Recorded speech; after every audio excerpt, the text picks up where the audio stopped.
The hosts of the Swine Brothers show are not role models. They're not even human. They're complete monsters. The Swine Brothers show is dumb, crude, thoughtless, ugly, sexist, self-destructive, foolish, and a crime against humanity.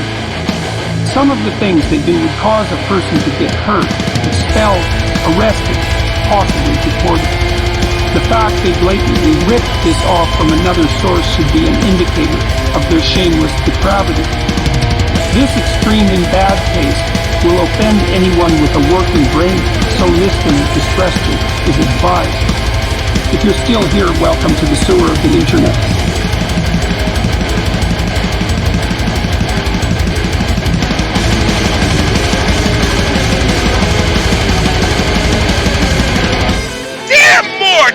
I just awoke in a pool of my own diarrhea!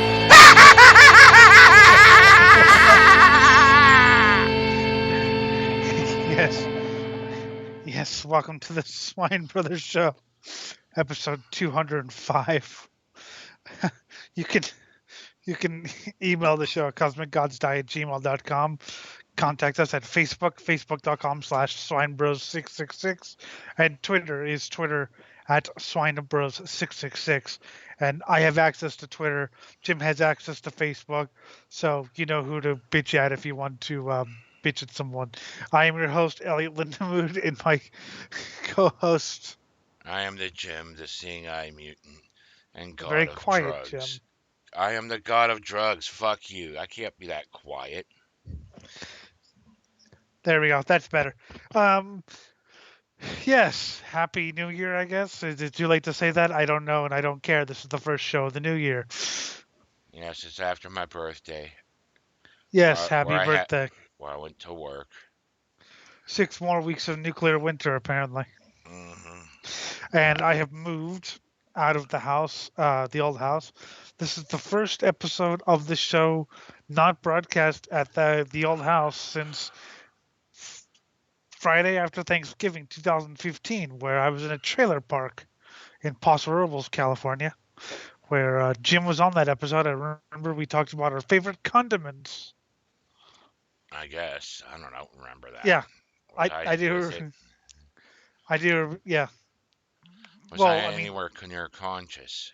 Well, no more than usual. Okay. I mean, with you is... But yeah, it's a nice little place. It's in the desert. It's actually near a lot more stores than the old place. That's good. You could hobble your way down with your cane and start beating people with it. Well, I did that at the old place. But anyway, so this is this is Swine Bros 205. This is the 9th year, I think, of Swine Brothers. Goddamn, really? Yeah. I'm sorry, 7th year. Well, 7th year works too. It makes it even painful. No, sorry, 9th. Sorry, my math is kind of fucked up. I don't know my math's fucked up because I just don't care. Yeah, 9th year. See, after a certain age, you just stop giving a shit. It was that long ago. Well, fuck it. I'm just gonna stop paying attention to how old this is now. I don't even care anymore. And happy birthday to Jim. How old is he? He doesn't even remember. No, because we got in this argument earlier. I said I was going to turn 48, and he corrected me. No, you're turning 47. It's like, wait a minute, he's right. How did I forget basic addition? I couldn't count correctly. I remember. And I was sober. I was fucking sober, bitch. Yes, sober but not sane. Yes, that's the fun part. But before we dive into whatever we're going to dive into, I have to just say, I got a new CD a couple days ago from Nameless Grave Records, the label run by Brandon, who helped us out with the King Fowley interview. And speaking of King Fowley, this new CD is called Beware of the Night, Live with the Spotlight by October 31. That's King's heavy metal band. It's a live show recorded in 2002, I believe, when King flirted with the idea of having a proper singer. Not that he's a prop, he wanted to just stick to drums.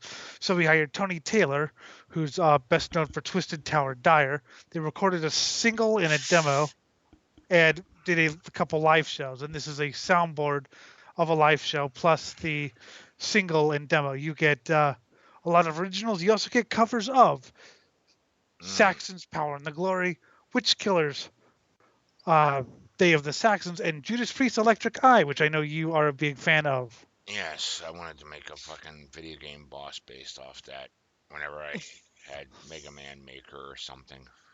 Tony didn't last in the band. He quit for I guess he just wanted to focus on his main band, Tower Dyer. Unfortunately, he died a couple years ago. Great voice. I like King's rough voice, but I like Tony's more polished voice. Anyway, it's limited to 500 copies, and you can buy it on Bandcamp, a digital copy. And it's a plug because it's a great album. It's 71 minutes of heavy metal thunder. So get it. Yes, get it. Anyway.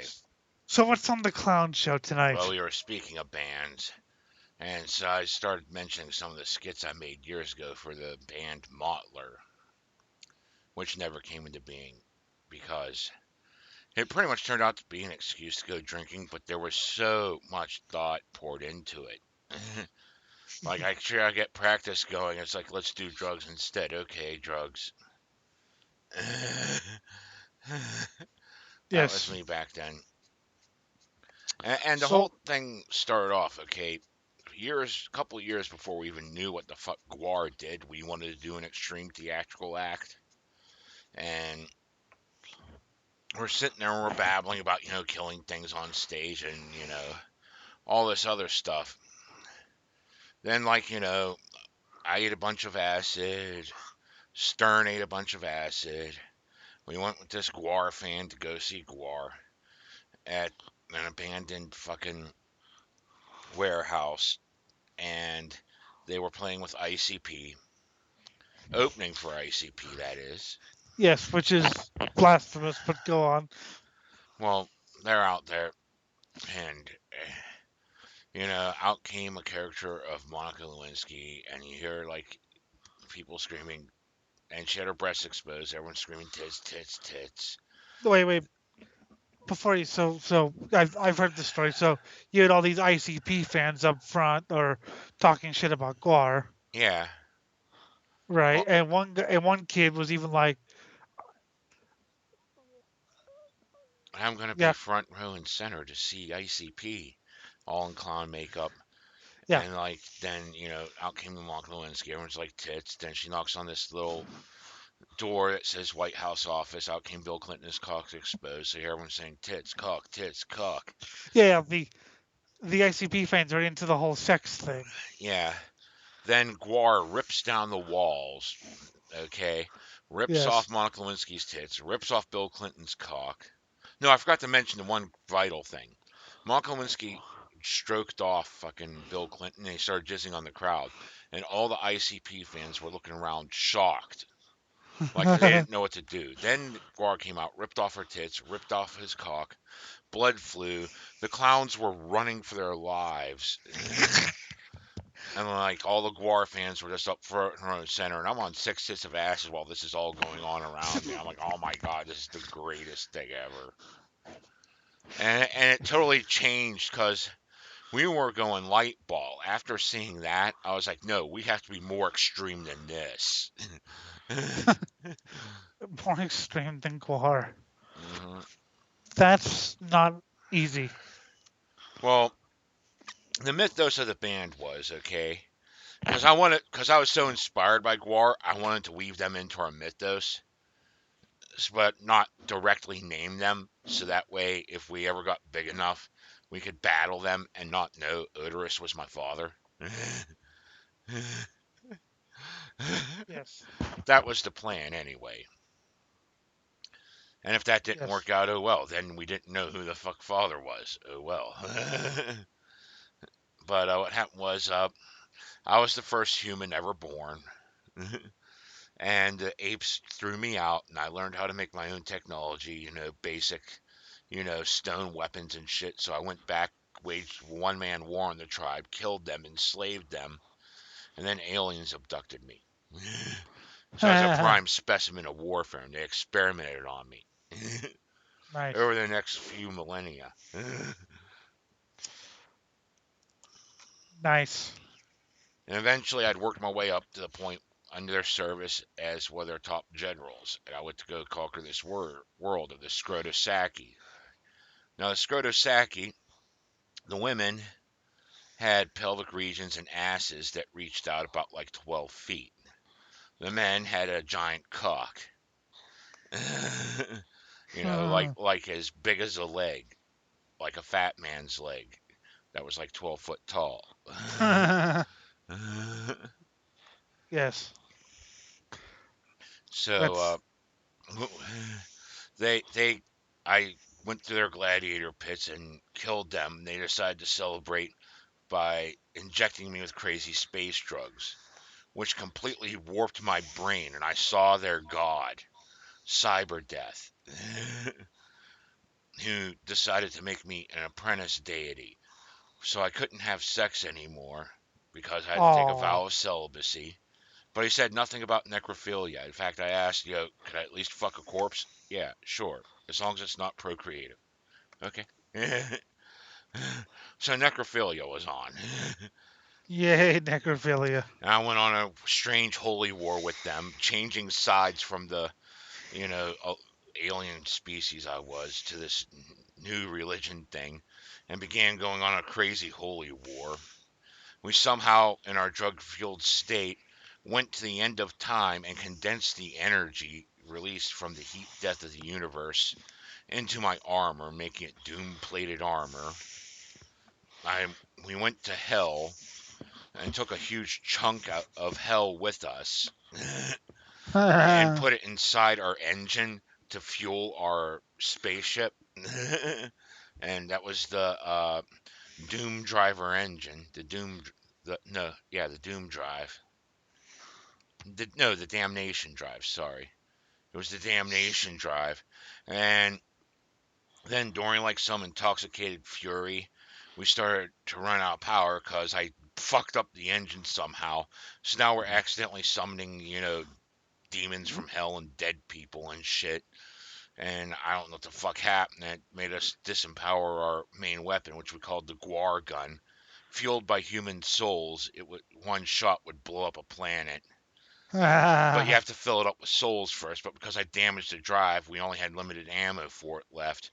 So by the time I finally reached Earth again, and my entire intoxicated like banter and shit, we're sitting there wondering whether we should enslave it or destroy it. And I say we're going to kill it. But sir, we're out of ammo.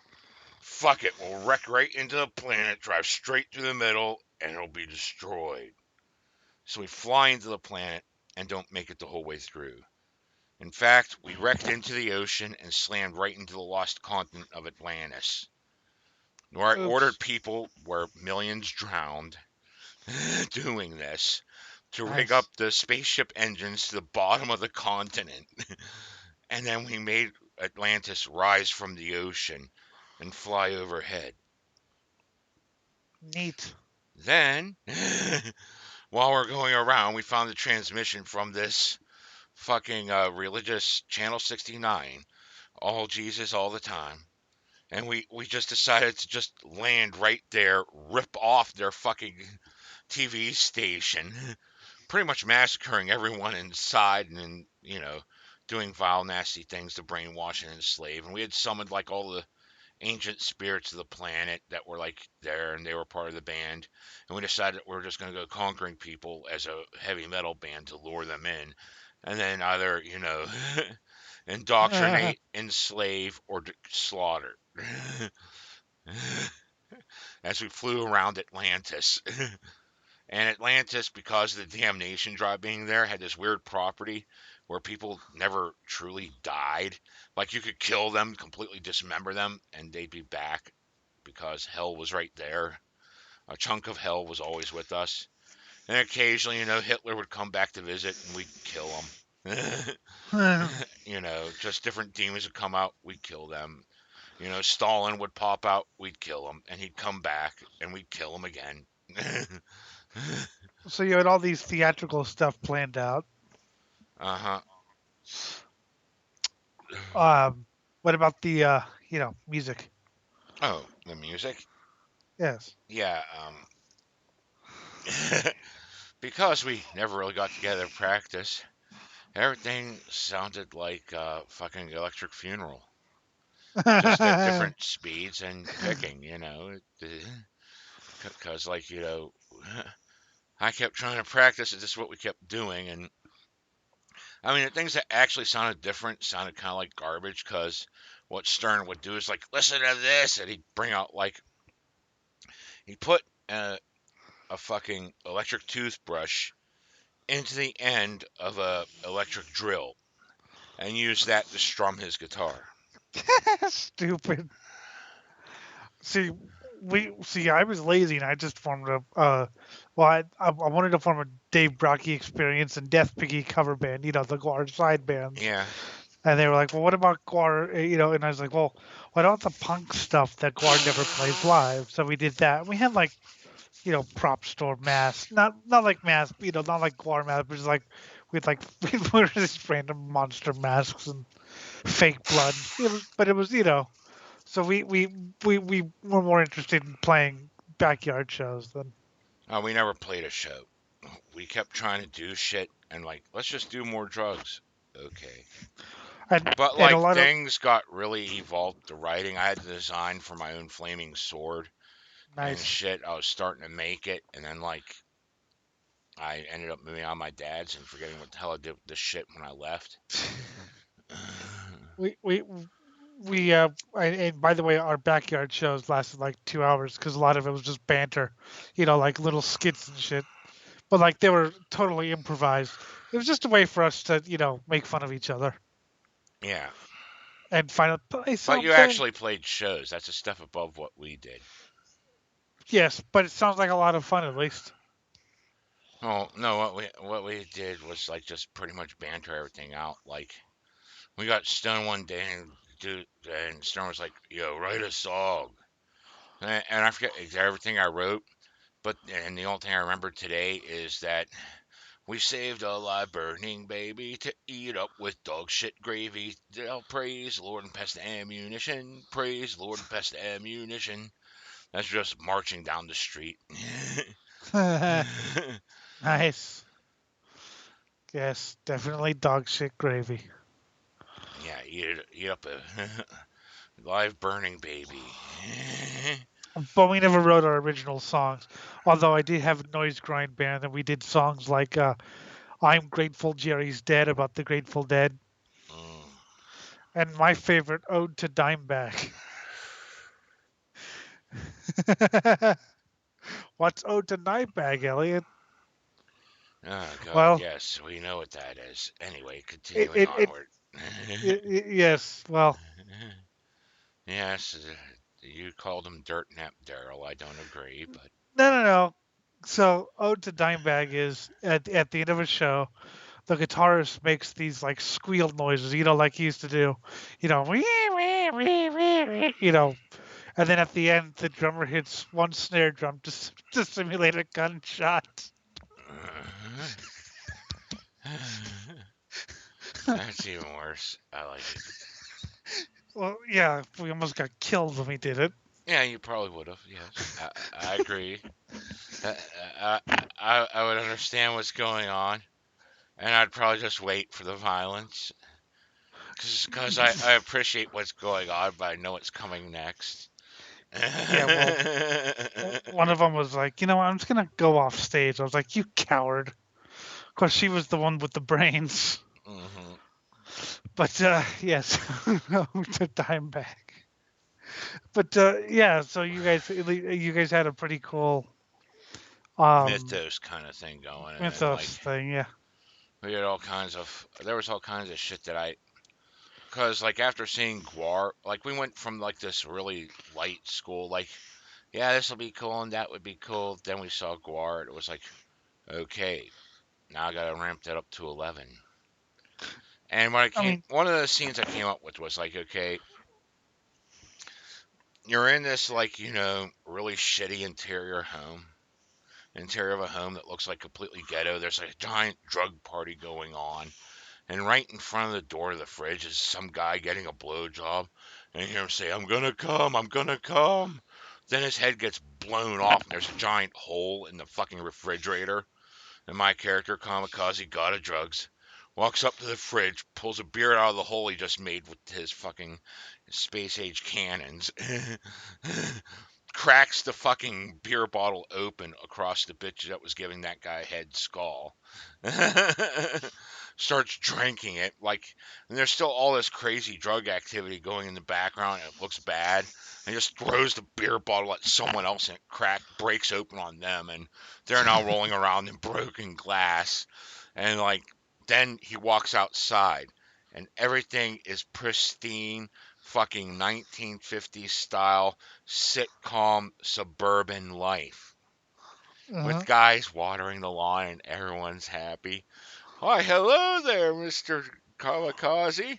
Hi, Mr. Wilson. How you doing? How's the missus? And everything's nice and happy.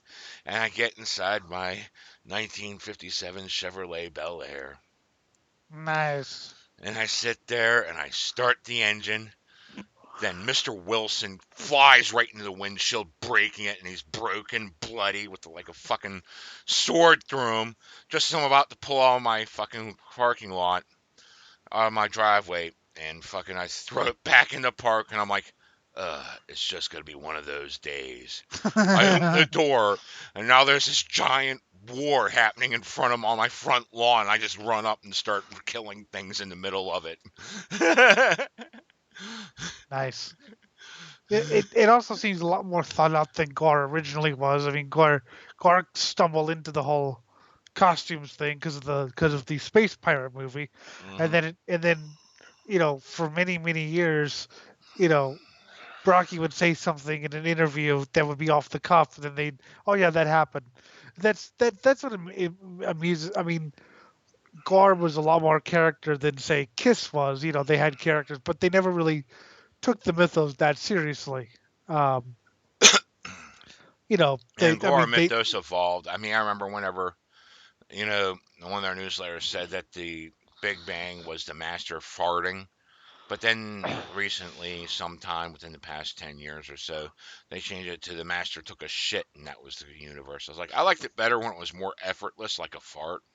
Yes, and You also know? the and also the the reason the guar melted was because of the glam hairspray. But I mean, I'm not saying they didn't take it seriously, as in they didn't just drop it. They had excuses for why people left or whatever, but they didn't. It's not like there's one band called Realm Builder who's a good band, but they're totally serious about like building a world in the music. Like their songs are about houses, like building societies and stuff. And they have names for everything. It's all very I mean, serious and nerdy. part of the fact of me being the apprentice god was I was supposed to mock, uh, corrupt religion. But at the same time, there were so many jokes interwoven with that. Like, I was supposed to be the reason for contraception, like the poster child for why you shouldn't have kids was because they could turn out like me. I thought that was just real life. I thought that was real life. Don't be like Jim, kids, or don't have kids because they will might be like Jim. Hmm. I They, mean, they, there was always that plus, and we're like, okay, Guar's got a manager, we got to have our own manager. So pretty much, our manager was supposed to be. What happened was we got high at a 7-Eleven, and for some reason, some cops started knocking on our window, and one of the cops was Sergeant Donut. So we made him smoke our drugs, and he went completely insane, stabbing his partner in the back, and fucking just went on this fucking huge drug-fueled rage, and decided to just be our manager after that. So our manager is a cop. Because, like, again, we had to pay homage to Gwar, and Gwar's side project was ex-cops. And I yes, wanted an excuse to cover their music. So that was Sergeant Donut. Our manager. yes. kind of the reverse Sleazy P Martini in that. He was a pimp, but ours was a cop. Well, yeah, I love his life in Antarctica. Man, and I looked at these guys and I go, there's no way these guys know what a manager's for, man. So I just quickly got them addicted to cocaine, Yeah. and now I'm their best friend. I love Sleazy. He's so corrupt and yet so likable. hmm I hope Sergeant Donut was as likable and corrupt. Well, the main thing was Sergeant Donut's bit would be like he'd be there to quote unquote present the opening act. And the opening act was always something that annoyed us, so that when we broke down the walls, we'd kill it Oh yeah, instantly. it's like the Gwar show where they had the fake techno band open. Prestige. Yeah, except we constantly have that, and it wouldn't just be like, a band. It would be like, different people trying to make speeches and shit.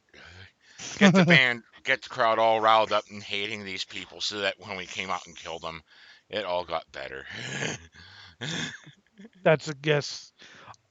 Um, it's interesting how you didn't go for the manager being the straight man. I guess which is what I would probably do. Like, yes, I know you're space barbarians, but you can't just you have to do the concert. You can't just go out and murder half the audience before the first song's done. Oh, one of them inside jokes was like he would always talk about how everything illegal was happening in the crowd, completely ignoring everything we just did. It was the crowd that was doing the illegal stuff. So he'd have to like frisk them and give them cavity searches and shit. So it's like, complete crooked cop. I'll look the other way. These guys just committed genocide of the entire human species. But you fucks, you're smoking pot. I know you are. And he's there smoking pot on stage while he's pitching at them for smoking pot.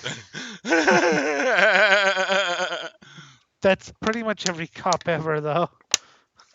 hmm But that's very funny.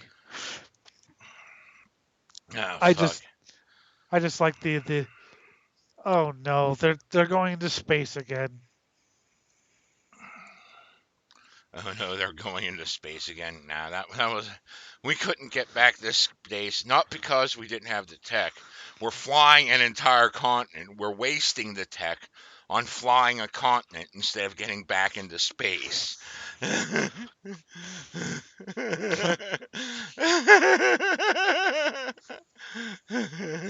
Stupid. hmm Guys, couldn't you have shut up? Shut up. He's the god of drugs. I'm the god of something else and I forget. Maybe it was like feces or something. But I'm a god too. Give me more drugs. Here you go. Okay. Now, where were we? New Jersey. Who wants it? Not it, not it, not it. Let's wipe it off the map then. Where's our next gig? New Jersey. But we just destroyed it. It rebuilt. Fuck those fuckers.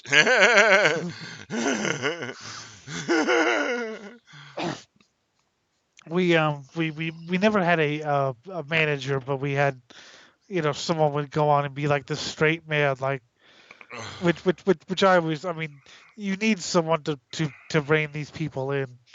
hmm I don't think Sergeant Donut would rein Motler in. No, he never would rein us in because we got him addicted to drugs. And so, like, he's pretty much our bot cop.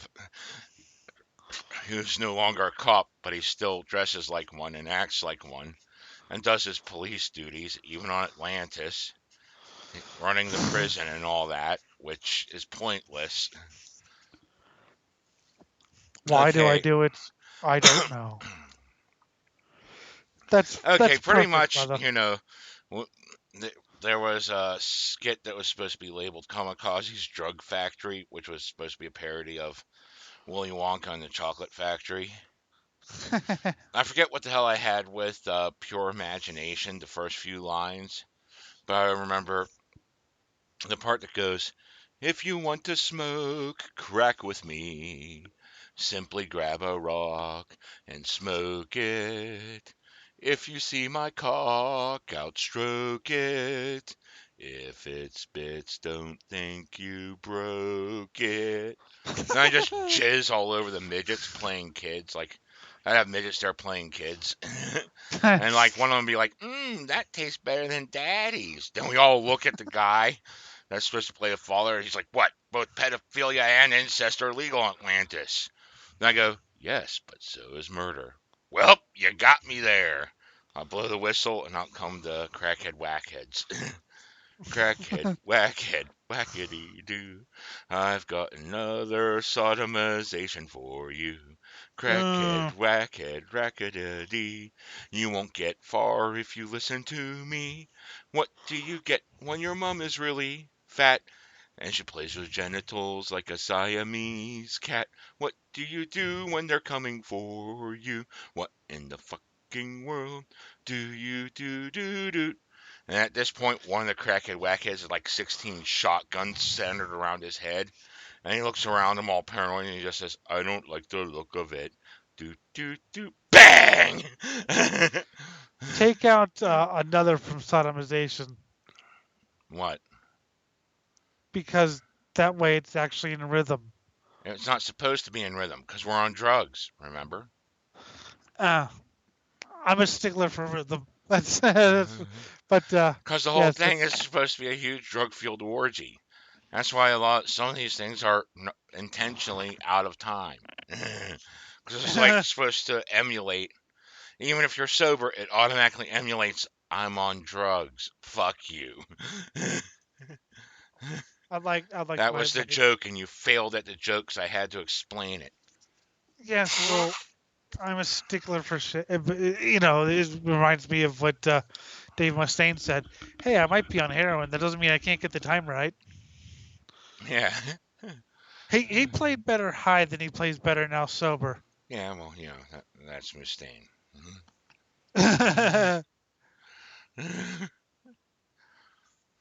But yes, that's yes.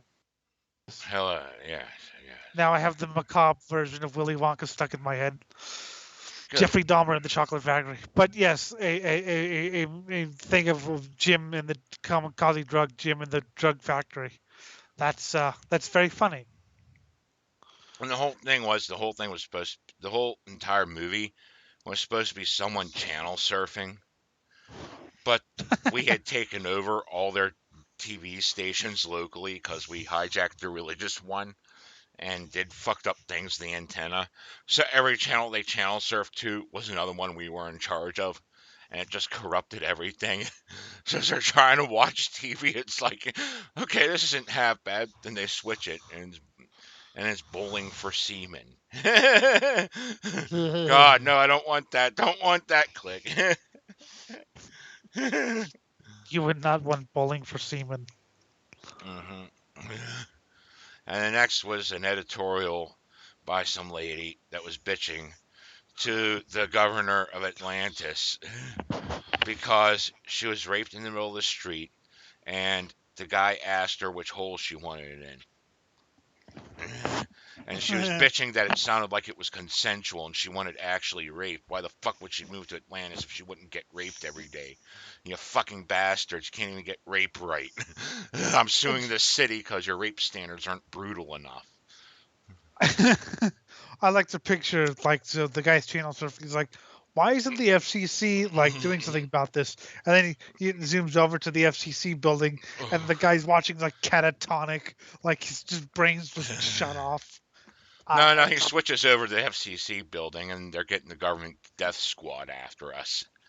That was the whole plot, of the guy channel surfing was that the fucking government was going to send their government death squad after us to just bring us in and rein us in because we had taken over this TV station. It's now dominating every station. Yeah, government death squads. They're fun. Yeah. Of course, we killed them, but Government death squad, time to die. Don't even try to put up a fight. I hope you stole at least one of their Jeeps. Oh, it doesn't matter what the hell we steal. We can just get whatever the hell we want. From the future, from ancient times. Remember, we have the damnation drive cracked open, and we're constantly summoning things from different time periods. You have nuclear bombs. Why do you need a bazooka? 'Cause it's a bazooka. No, you see, what I wanted was to have a phalanx formation stampede on. I know we have nukes, I know we have bazookas, but I wanted to have the phalanx because it was vital to our war plans. But they were wiped out by the people with machine guns. I don't care! It was awesome.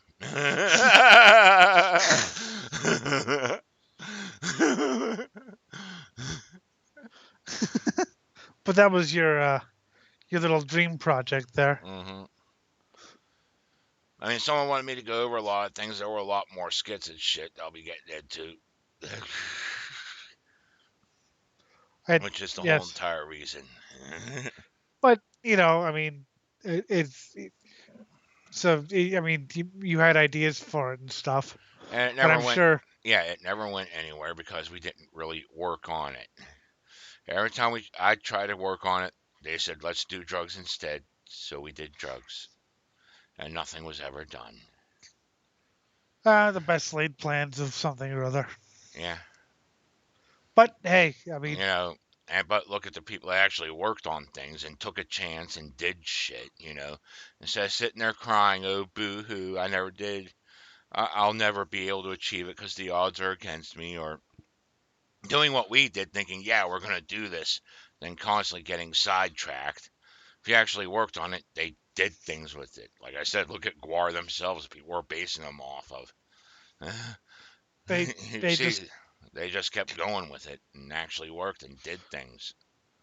And got better. I mean, I've never, the odds are stacked against me. Well, yeah, but so what if the odds are stacked against you? Do it anyway. Hell, I'm still doing this show after how many years? You said 9. Thanks for reminding me, jackass. Yeah. But yeah, you always do, or just give up and, be an internet creature or whatever. Yeah, and just sit there crying and masturbating to like fucking kitty porn or whatever the hell you do. I don't know. And I'd kill you for masturbating to kitty porn. Yes, and by that he means cat. You see, I will not kill you if you're doing it to Lolly, because that's like a cartoon. I will kill you if you're masturbating to actual kids. I'll just kill you in general. Well, we gotta kill everything, right? Including ourselves.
Master,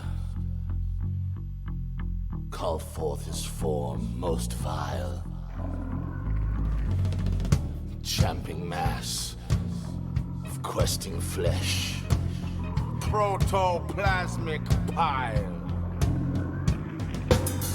an ancient hunger never filled until the universe is killed.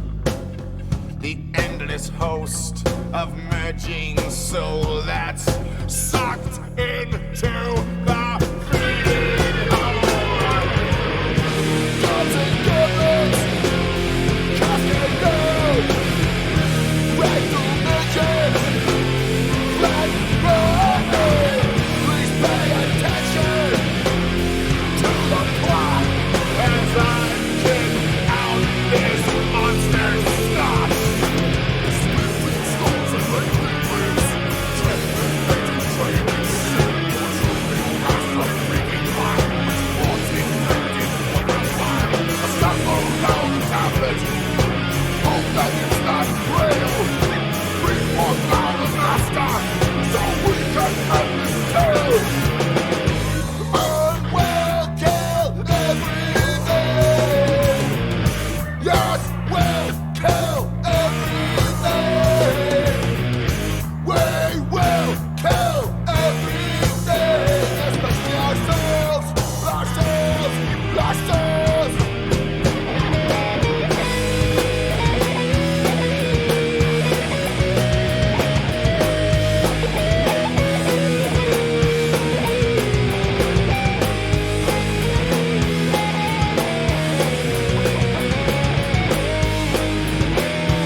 given the subject matter, this is a Gwar heavy episode. First one was We Kill Everything off of their album We Kill Everything.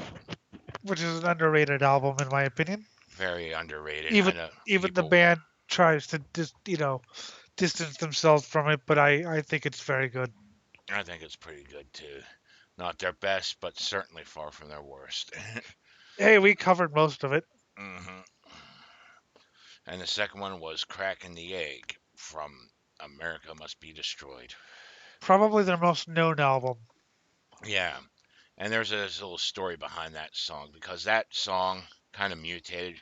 As a kid, I had this idea where I wanted to have this fighting game that I wanted to program, and I never got the skills to actually program it. Once again, leaning on the whole entire, follow through with your dreams, actually work on them, and they might happen, you know. But the fighting game, the last boss was supposed to be a Hydra, which I kept saying it has 9 heads, 9 heads. And my friends would make fun of me saying, how many heads did it have? 9. It had 9.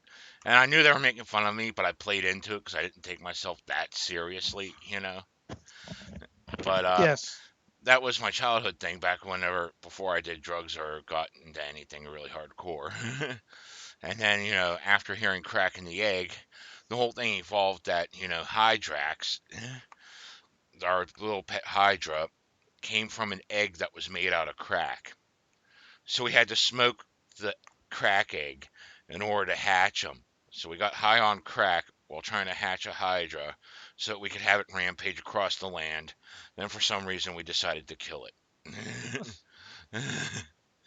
In an intoxicated rage. Of course, the story of Gorgor is quite funny. The Slime Monster wanted to nurture the egg, and Gwar decided to inject crack into it. Yeah. And Mhm. turns out injecting crack into a T-Rex egg is not a good idea. No. Well, I remember fucking what was it? Phallus in Wonderland, where oh Lord, where the newscast at the end of the video reenacted what's his name? Fuck, I always say his name all the time. Bud Dwyer. yes. Cause like now there's a fucking giant Tyrannosaurus Rex after all this shit. That's it, Mom. I'm sorry. Bam. Yes. You should always be sorry for budget problems. Yeah. But The funny part was he wasn't politicians are always guilty of something, but of the specific crime he was charged and convicted of, he was actually innocent. Yep. And so, whatever other things he had going on, I don't know. But like they got in this like little scam where, okay, we'll grant you immunity if you turn someone in. So they just started blindly turning anyone in that they could for the whole entire pay to play scam. And they happened to bumble across a guy that was actually innocent of that pay to play. Yep. You were talking about following dreams and stuff, and about how the Motler thing and the coding thing. Well, look at I've wanted to I've always been interested in commentary and TV shows and announcing and stuff. Of course, I can't do racing commentary. I'm blind, but in 2006, I found something called a podcast, which is I was like, wow, this, it looked like something you could do because it wasn't like a professional show or whatever. It was just something that you recorded and put onto, iTunes at that time. So I was like, this is something I could do. Well, it took me 9 years, but I finally started up, my own show after dreaming about it for years and years. And, my influence has changed. The earliest podcast influence was Mark Hoppus from Blink-182. I was 12. Shut up. Mm-hmm. And then, of course, the Mud Bomb show came around, which I've talked about a lot. Now, Scary Harry Metz bumped into him at a fucking student union when I was in college. And he was walking up to me. And I'm just thinking, oh, God, what the fuck's this guy want? And he said, would you like to? And the thought in the back of my head was, I'm not buying it. Be on TV. Then my ego took over. Sure. I'm like, 20, 19. little kid thinking, yeah, I'm finally gonna fucking get into TV, and like, I actually did get into TV. Yeah. They kept calling me back as Kamikaze Biker Jim, and that persisted up until this day. And it's a small thing that gets broadcast on public TV, but doing Fright Night Theater, and it's a recent carnation. Well, I still you're work on that when I get the time, and Harry and I get together and shit, and it does have a little bit of a following. People actually are. We have a group of people that are very familiar with, like, the different characters, the plot threads we do, and all this shit, and they dig well, it. and you're also kind of about like you've made appearances at like the hay rides and stuff. Hmm. So it's funny whenever we used to upload all the shit onto Swine Brothers itself, the channel, and it was always funny getting comments like, "Oh, I remember you from the haunted hayride." Hmm. So We've you have a done the little. I haunted mean, hayride. We've done, well, mostly haunted hayrides and haunted houses. And it's a horror movie hosting gig. So it's like, short, 2 to 5 minute skits in between, like, commercial breaks of a horror movie that's currently public access because we it's couldn't get rights to anything else. But hey. Mhm. except for one. I want to know how much I want to know how much they paid for the one that you couldn't put on YouTube. I don't know. But hey, it's I mean it's a great thing. I mean, some of the movies are good, some of the movies are bad, some of the movies are on King Fowley's list of 100 horror movies. So it was funny. It was like, oh yeah, I know that one, I know that one, I know that one. But it's a great show. You should all watch it Yeah. after the after Swine Brothers, of course. Always after Swine Brothers. But you see, something bore fruit because I actually worked on it. And, I poured blood, sweat, and tears into it. And it's not like, and one thing you have to understand whenever you try an entertainment gig, there is actual work involved. It's not just like, yeah, I get to have fun and party all the time. Yeah, you can have fun and party after the job's done. Well, that's so. One of my lesser passions is really shitty books and like sporkings, Hmm. which is basically MST3K for books. And one of the worst offenders is the Meridonius cycle by a then young girl named Gloria Tesh. Anyway, Tesh's father was super rich, and he's dead now. And well, I don't know if he was super rich, but he was rich enough to make a very low budget movie, which Tesh had starred in.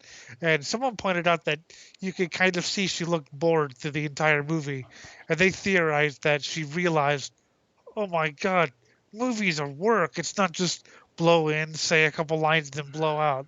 You actually have to like put in effort, and it also make it make the lines mean some, which of course she didn't if she was a terrible Well, actress. got low budget shit going on. And there were a few scenes here and there throughout the years where, it was supposed to be more action oriented, and I ended up hurting myself. And I had to sit there, bite back on the whole entire fuck this hurts to say my lines in a believable way with the mood that I was supposed to have after the thing.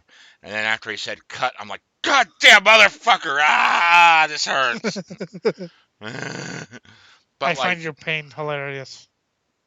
yeah, but you have to have a certain degree of self control because if scene doesn't require you to be in pain and you're in pain, well, guess what? You got to act like you're not in pain. I remember one actor saying he was doing a thing and he was supposed to get shot or something like that, and he actually hurt himself doing it. And he's like, "The good thing is it called for me to be in pain, so I didn't have to." He's like, "The Hmm. screams were real." Yeah. But so anyway, after I got into the Mud Bomb show, I stood, sat around for about 7 years telling everyone how I was going to start this show and start this show. And, people were actually interested, but I didn't do anything because I didn't, I didn't know how to start a show, right? Hmm. Like that. But finally I got a microphone and it was just like, you know what? I talked to a couple of friends. I was like, I know you guys have no experience being on a show, but why don't we just start one? And then, of Hmm. course, later on, I met you, and the show got a little more. Worse. I don't want to say professional, but no, it got better. Well, okay, less worse. Yeah, less worse. There we It go. got less worse. I don't want to say it got professional, but it definitely got more gooder. Yeah. Like But what anyway, happened there, I didn't realize my fucking mic was still on and I couldn't turn it off, so I had to go to the source and turn it off. well, the first show was a lot of pauses and a lot of. So, what do you think about this? Yeah.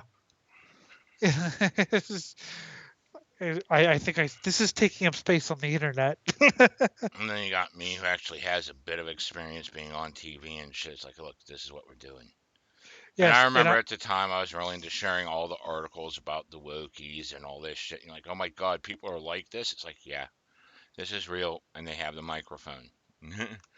So shout I, back and call them stupid, just like we called the Nazis stupid back in the 90s, pointing and laughing at them.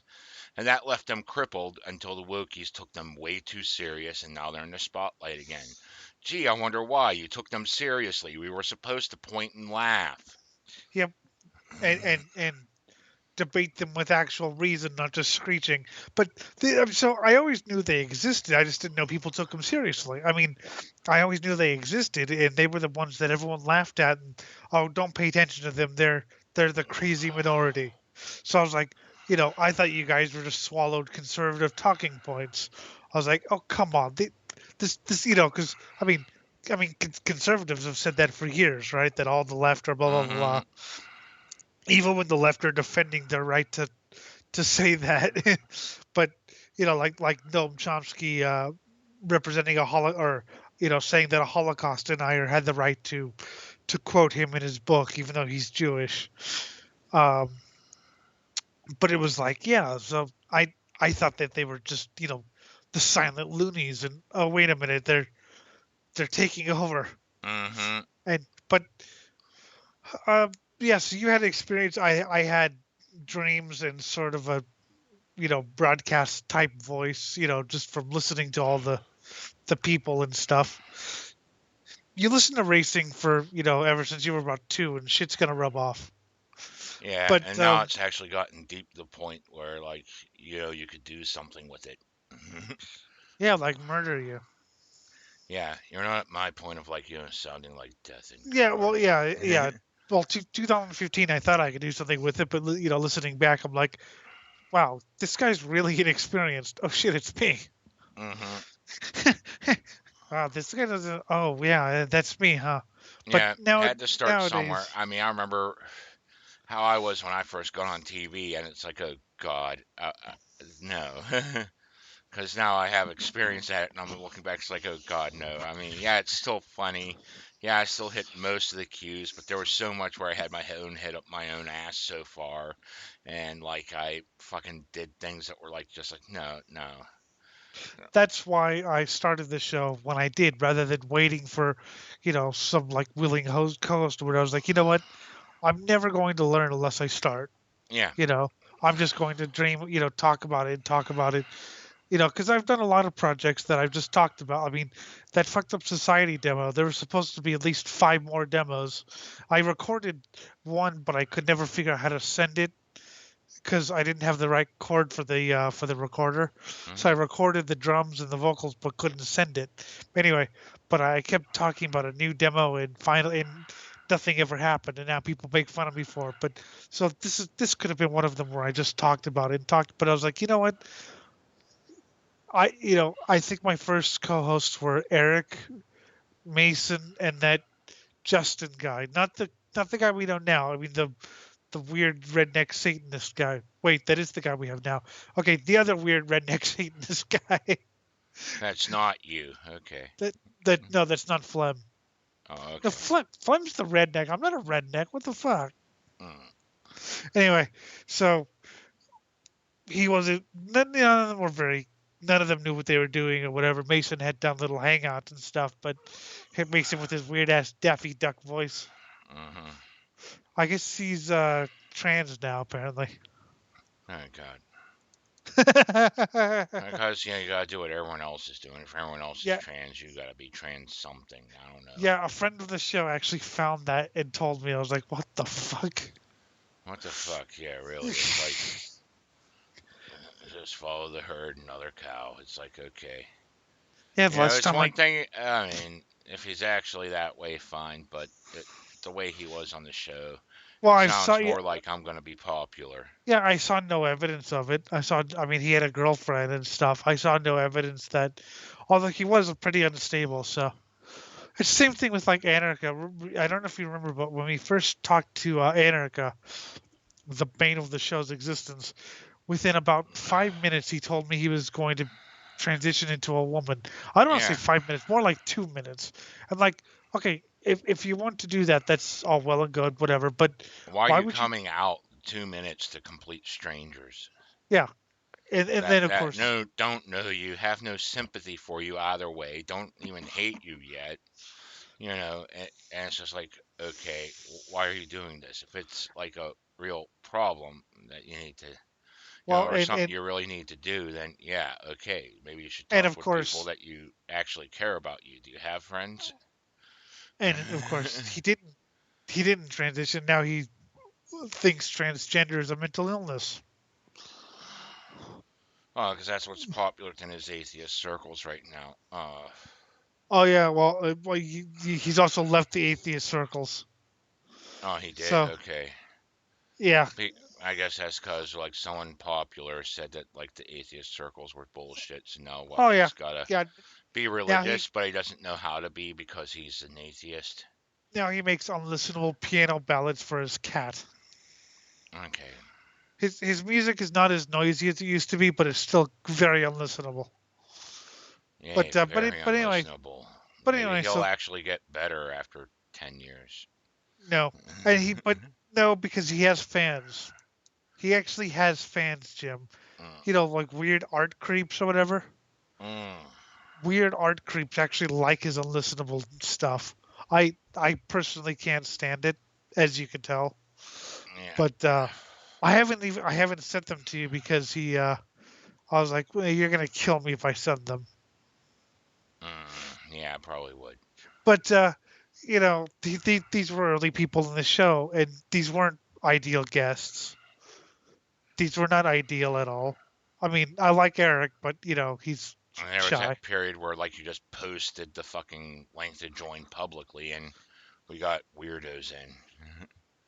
It was Yeah, but interesting for a while until like they all started spouting the same talking points and tried talking over everyone. Because talking over someone means your point's correct. yeah, we got Richard Friesen or Dick Friesen, who was a weird Canadian guy who was so friendless. When I blocked him, he actually cried to Eric on Facebook that he had never had a friend before, and then he called in a bomb threat on a museum. Oh, Uh, there were the communists, if you remember, oh God. all too well.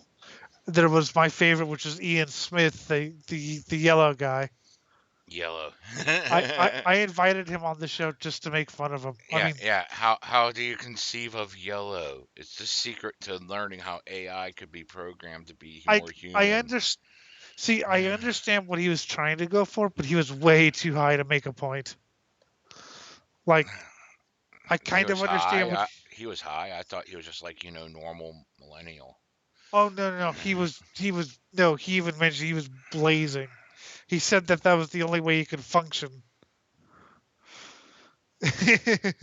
But Oh yeah, God, if that you call that functioning, oh dear God, you must be like completely crippled. just just sitting off to the side. Then you give him pot. Oh, I could finally talk. Wow. Do you want to see what I'm seeing? Yes. I remember asking that question so many times whenever I was selling acid. Do you want to see what I'm seeing?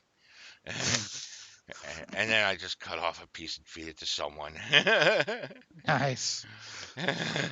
But yeah, so that's I mean, but again, I mean, these weren't ideal. And then Scott came along, and he was a much better you know talking point. And then of course you came along, and the show slowly ironed itself out, and we started interviewing people and stuff. But anyway, but I mean, the first episodes of the show were very much a learning experience. Very much okay.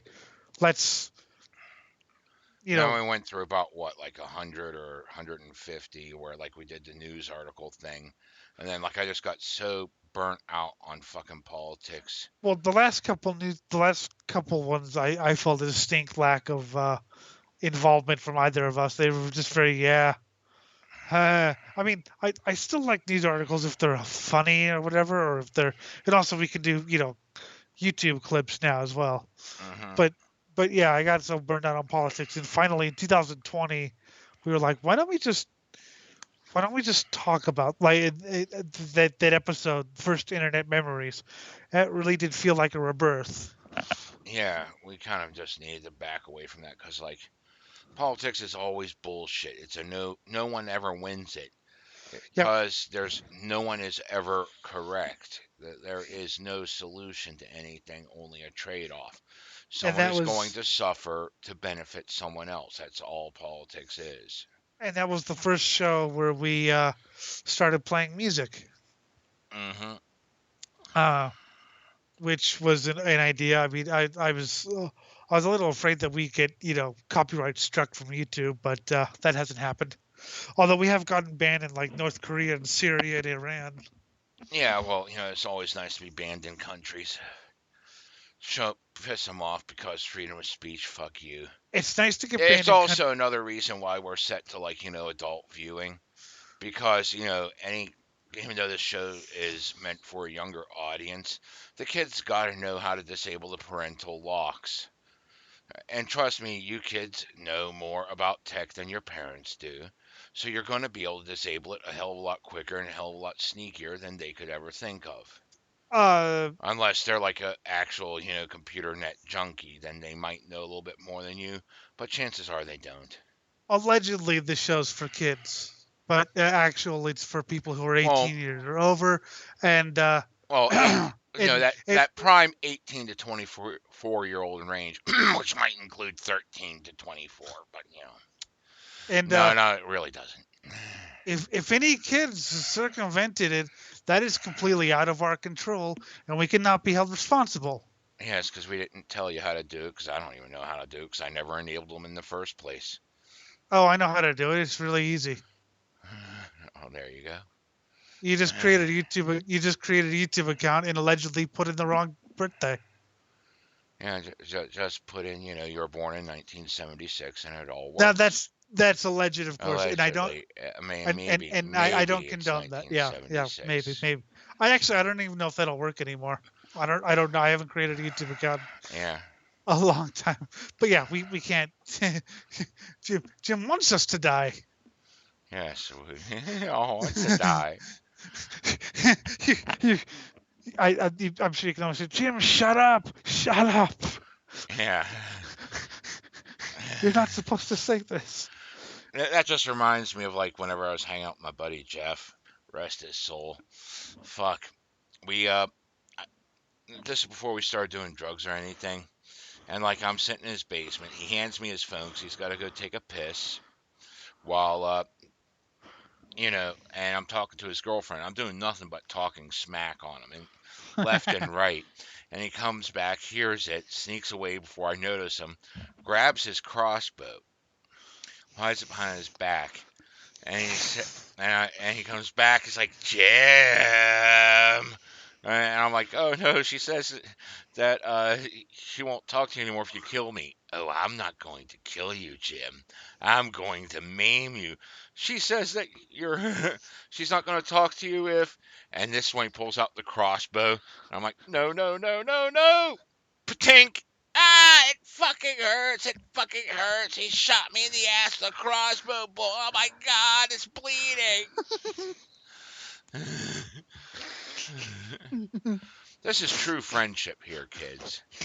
You guys out there don't know the difference between friends who like are, okay, this is an extreme sense, you don't have to go this extreme, but at the same time, friends will insult you playfully.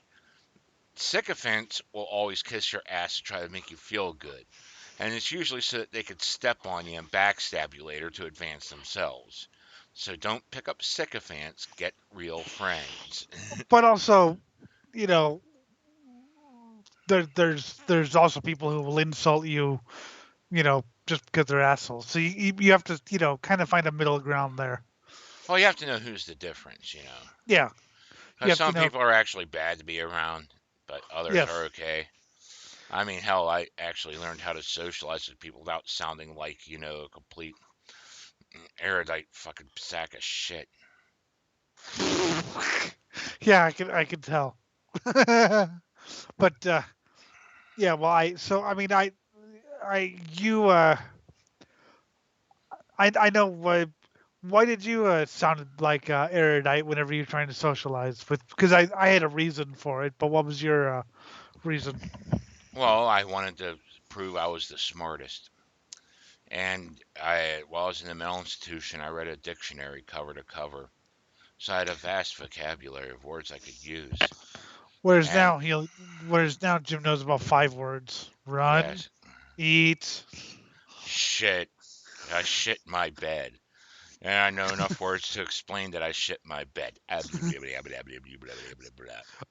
did it because there was often a stigma attached with the blind, and people would, you know, kind of like, I remember this one girl, like it was in school, and in this, we jokingly said something about don't hit her on purpose, or with my cane or whatever, and this girl, kind of cooed at me like I was some sort of like, you know, mentally disabled person, and I was so embarrassed by that that I wanted to prove that I was not, just because I was blind, that doesn't mean I was mentally disabled. So I tried to.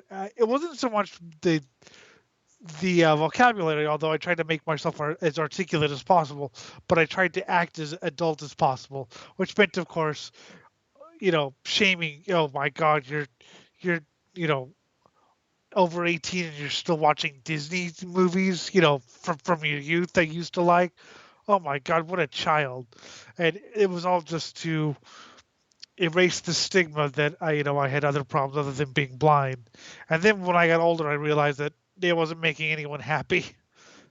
I am going to try to be as nice as possible, but the tone of your comment is incredibly condescending. I am older than you probably think. I won't absolve myself of the responsibility for miscommunication here, because I know I'm not a perfect writer. I am aware something may be lost in translation between my writing, my delivery, my editing, my verses. Why the fuck am I still reading this? Yeah, well, so I I mean, don't know. this is like a huge, long-winded explanation trying to go into like the whole entire process of the guy's fucking video creating process. It's like, dude, a simple, it was a joke, stupid, get over yourself would have been fine Yes, response to but my yes, comment. But yes, like, but you gotta they sound think, like, ugh. yes, because they think that's positivity and being polite. No, no, if you were just to say, dude, it was a silly joke. Yeah, you just didn't get the joke, stupid. That would have been fine. I would have laughed at that. He would have laughed at that.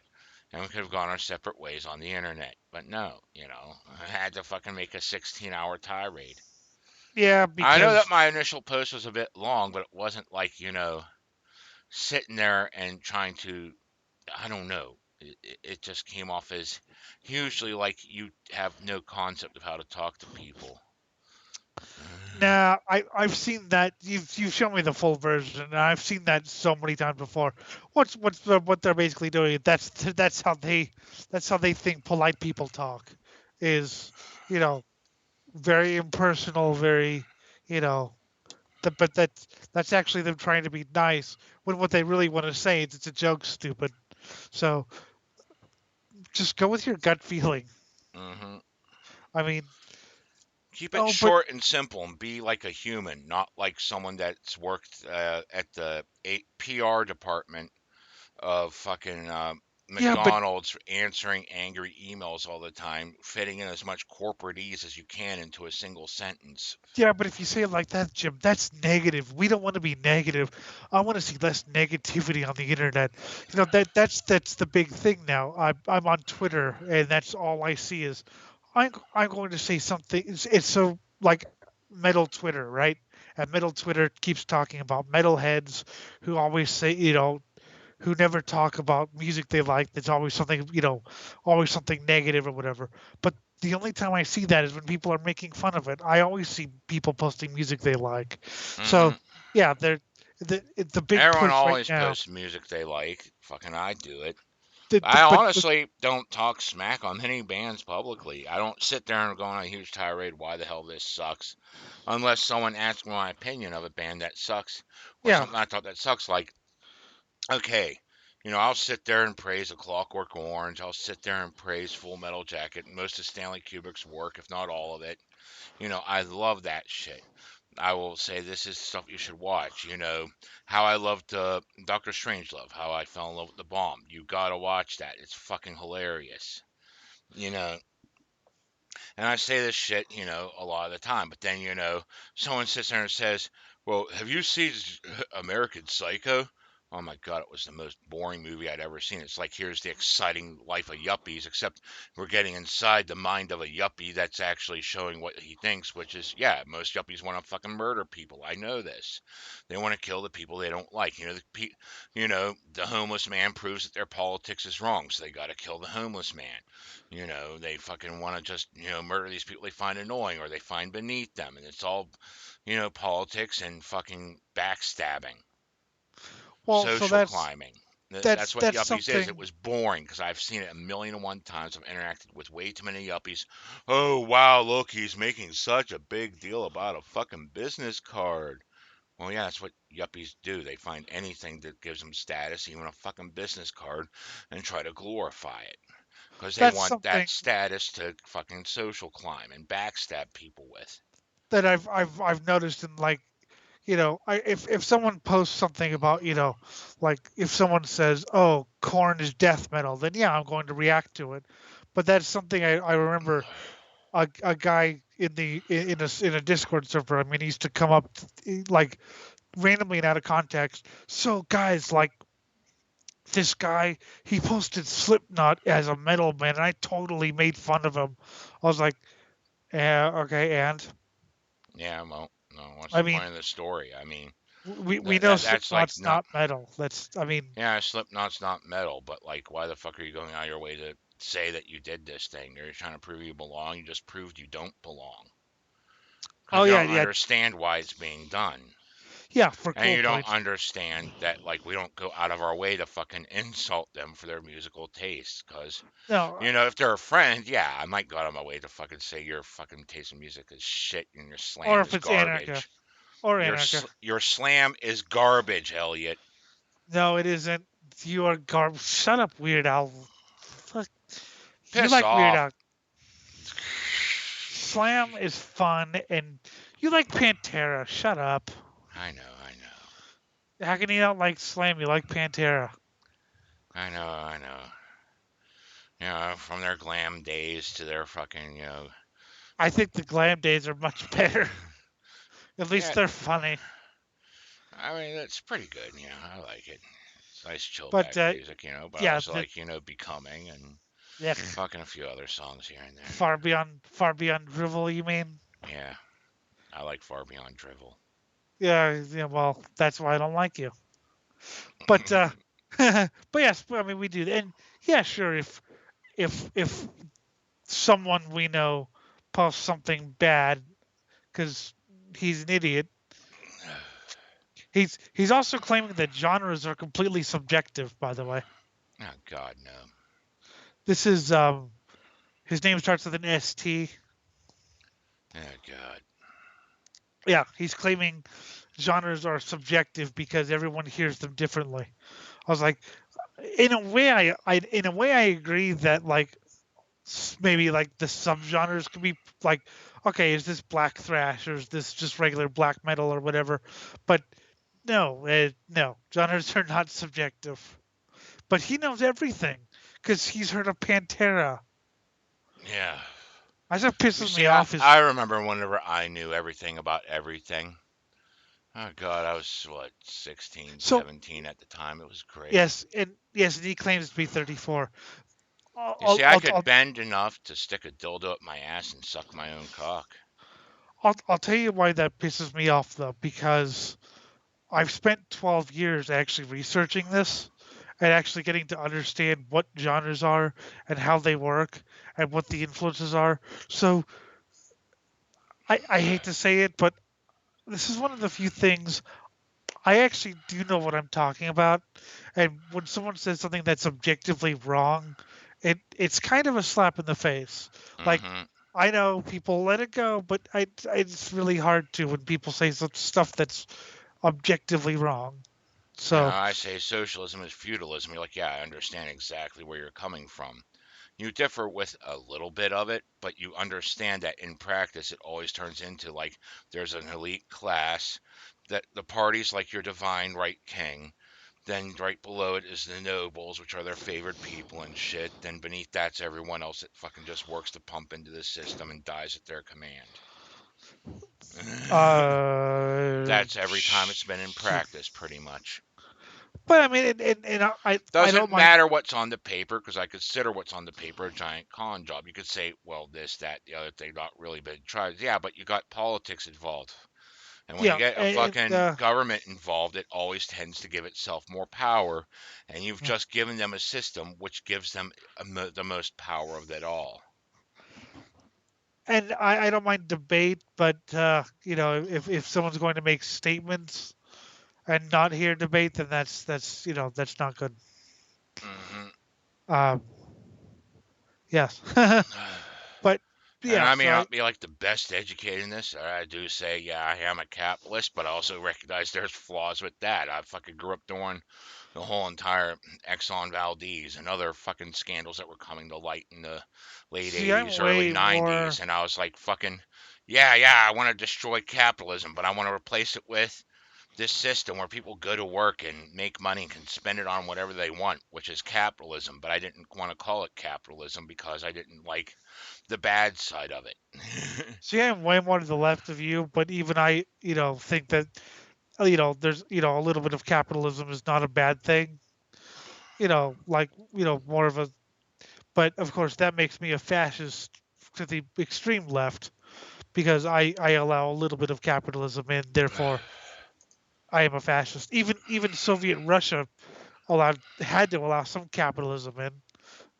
Once once Stalin got eliminated or whatever, they had to allow some capitalism. Otherwise, uh, they would have tanked 20 years before. yeah. But It, honestly, the American meddling in it was a minor factor. There were a lot more major factors inside why it tanked. but yeah. So even like I said, I'm much more to the left of you. But even I think that some And capitalism. I'm fucking far more to the right than you, but at the same time, I realize, yeah, there are faults with this system that need to be kind of reined in so we don't do them. But then I realize, oh shit, that means the government's getting involved. And you know what the government does? It always seeks more power for itself. Yes, in private corporations, once you privatize everything, it's the land of milk and honey, right? Hmm. California Power Grid, right? Oh, I'm sorry. The California Power Grid can't answer because their power's been shut off again because they want more because the corporations want more money. Anyway, getting away from Hmm. politics. Oh, come on. That was a fun little aside stating that, yeah, we have our views and we know where we differ with each other and we even know the flaws of our own viewpoints. Oh yeah, I'm not saying I'm not saying the government can't fuck everything up. In fact, they usually do. But there's some things like LA hasn't privatized their power supply, and they're doing a lot better than the ones who have. Because the ones who have, they, the electric companies look at Now, you see, how. we had this thing recently, like within the past 10, 15 years, where we tried to have more competition within the power grid and all that because it works so well at the phone market. We actually have cheaper phones than Mm, what the normal is. We got like I think that's mostly nationwide. You know, the service plans. I got Cricket and it's like fucking awesome. Unlimited everything. It's like $50. But it it you know, there's that going on. So someone said it would work well with like other utilities. when they tried it with power, the first thing was, well, first we have to charge you like $3,000 to get the line out your way. Then you Yep. could start saving 30 cents a kilowatt hour after In you pay a Cal. few grand to get the power line out that way. It's like, Yep. what? In California, they're finding like 40, 50-year-old power lines that get felled by trees and cause wildfires, and or that they have to shut off in hot days or whatever because it can't take it. And Hmm. they're going, well, why didn't you? Well, it costs, you know, it's not too much money, but it's more money than we're willing to spend. So, well, it so a few wildfire lawsuits Or are no actually, big deal. millions of people dying is a lot cheaper. Paying out Yeah, for a million people dying is a lot cheaper than replacing our power lines. yeah, and it's actually not that much cheaper, but still. But yeah, and of course, if people die of heat stroke, heat exhaustion or something because they can't cool their house. Hmm. But I know it's a lot hotter out there than it is here, and I know that we got people dying from heat stroke just working in the yard. well, yeah, like UPS guys, and I mean, you've seen UPS guys, right? Most of them have like the doors open on their trucks, and those trucks don't have air conditioning, by the way. Hmm. They've been keeling over, and I've just moved to a place that's a hell of a lot hotter than Los Angeles. Um, it's in the high desert, so desert. You know what it's going to be like in summer. Hmm. So we'll Death see. heat. Yeah. Hi, I'm Elliot. I'm bacon and eggs, baby. Bacon and eggs. Hi, I'm Elliot, and I'm Jim's currently making sausages out of my dead flesh. Yes. Um, so I mean, it's yeah, it's not quite Death Valley, but still, I want to go to Death Valley. I mean, I know there's nothing for me to see, being blind and all that, but I want to go to Death Valley. I mean, you You know, know why? I'll briefly go back to the point because I think it was relevant to something I wanted to make but forget, but want to say it anyway.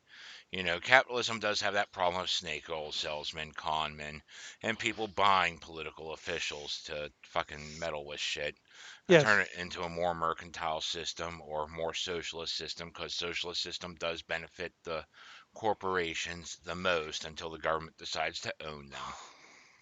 mm, mm, um, Look at how it's rigged in fucking China. God, the corporations rule supreme until dictator gets ants up his pants and well, yeah, says, "No, you can't do this." China, well, yeah, China has stuff that we would never, like super apps and stuff that we would never. Although they want to turn Twitter into a super app, but that's a lot more control than I think a lot of people want to give it. Yeah, Um, they have, you can do everything on one site, which is great until you realize that that one site has all your data, and that one yeah, site they know everything about you, and and and not only that, it they could be could leak sold your. to anyone, including governments you don't like, Yeah, or exactly. random strangers off the street. Yes. So all of a sudden, the government knows everything you do when Remember, you you know want to ban privacy because, oh my God, people are trolling you before you realize, yeah, privacy is protecting you from having your house egged. And there are people out there that want to do a lot worse than just egg your house. well, again, now the government knows when you rent an Uber, or when you order food, when you get a new game. They know where you Every live. They know transaction. everything about you because it's on one house, one app. You see, I buy things online, but at the same time, I also like going to the store. And once in a while, even though I still use my card and that's trackable, I will go out and buy things cash just because, I've not given up on the idea of physical currency because And I want that option to always be there because sometimes you got to do something that the government doesn't like. the way he gets the And cash, by the way, is he sells organs, uh, not his. yay, selling organs. Give me your spleen. I'll be back for your gallbladder tomorrow. But yeah, well, I haven't given up on physical media or currency, so there you go. Mm-hmm. But yeah, it's all just a Well, hell, slippery. you know what? We're talking about a lot of political things, right? Yeah. 2, 3, 4. Everybody knows that I'm a scumbag. They won't come and see me in this dive. Everyone's afraid of what might happen to them, or if they'll even get out of there alive. Some bucket in the corner getting to me, talking about the way I look and smell. Well, I guess you don't know that I'm the outlaw scumfuck. Someone ought to warn him, or I knock him straight to hell, because everybody knows that I'm a scumbag. I like sluts and whores and I don't care. You can say just what you want to say about me, but if I hear you, I might just go knock you off your chair. Cause I like to drink whiskey by the gallon. I live on peanut butter sandwiches, I don't care. I spent some nights in jail in this old country. Everybody hates me and I just don't fucking care. Cause I can sing all them songs about bitches.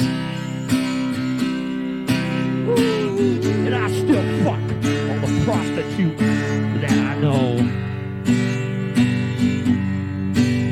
They tell me I smell like raw sewage, but I'm the man that you'll never know, because everybody knows that I'm a scumbag. They won't come and see me in this dive. Everyone's afraid of what might happen to them, or if they'll even get out of there alive. Some bucket in the corner is getting to me, talking about the way I look and smell. Well, I guess he don't know it, but I'm the outlaw scumfuck. Someone ought to warn him, or I knock him straight to hell, because everybody knows that I'm a scumbag. I like sluts and whores and I don't care. You can say just what you want to say about me, but if I hear you, I might just go knock you off your chair. And I can sing all them songs about bitches. Ooh, and I still fuck all those prostitutes that I know. They tell me I smell like raw sewage, but I'm just a man that you'll never know, because everybody knows that I'm a scumbag. They'll never come and see me in my dive. You can say just what you want to say about me. I'll turn my back on you and I'll stick you from behind, cause everybody knows that I'm a scumbag.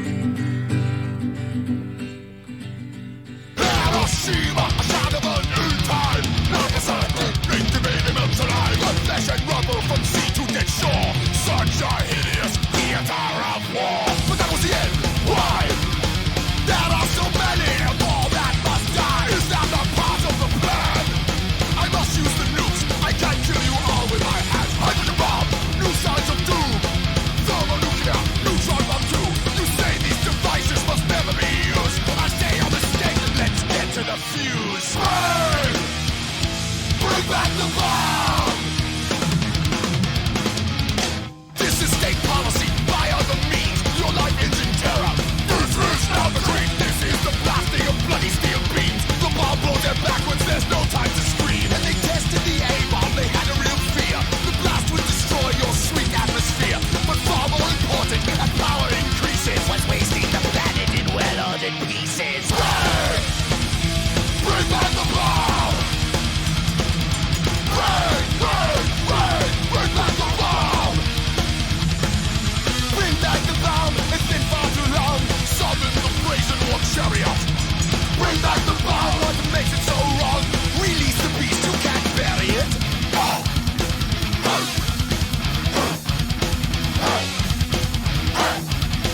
what they can do.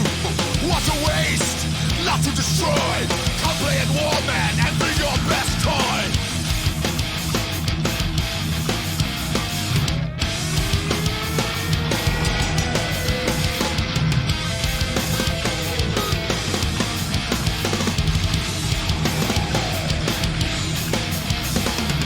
Who gives a fuck about the nuclear war?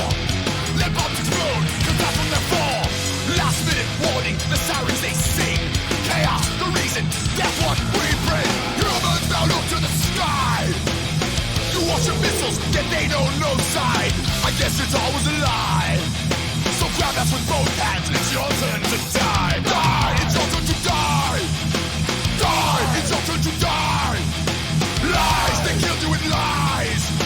Die, human, die.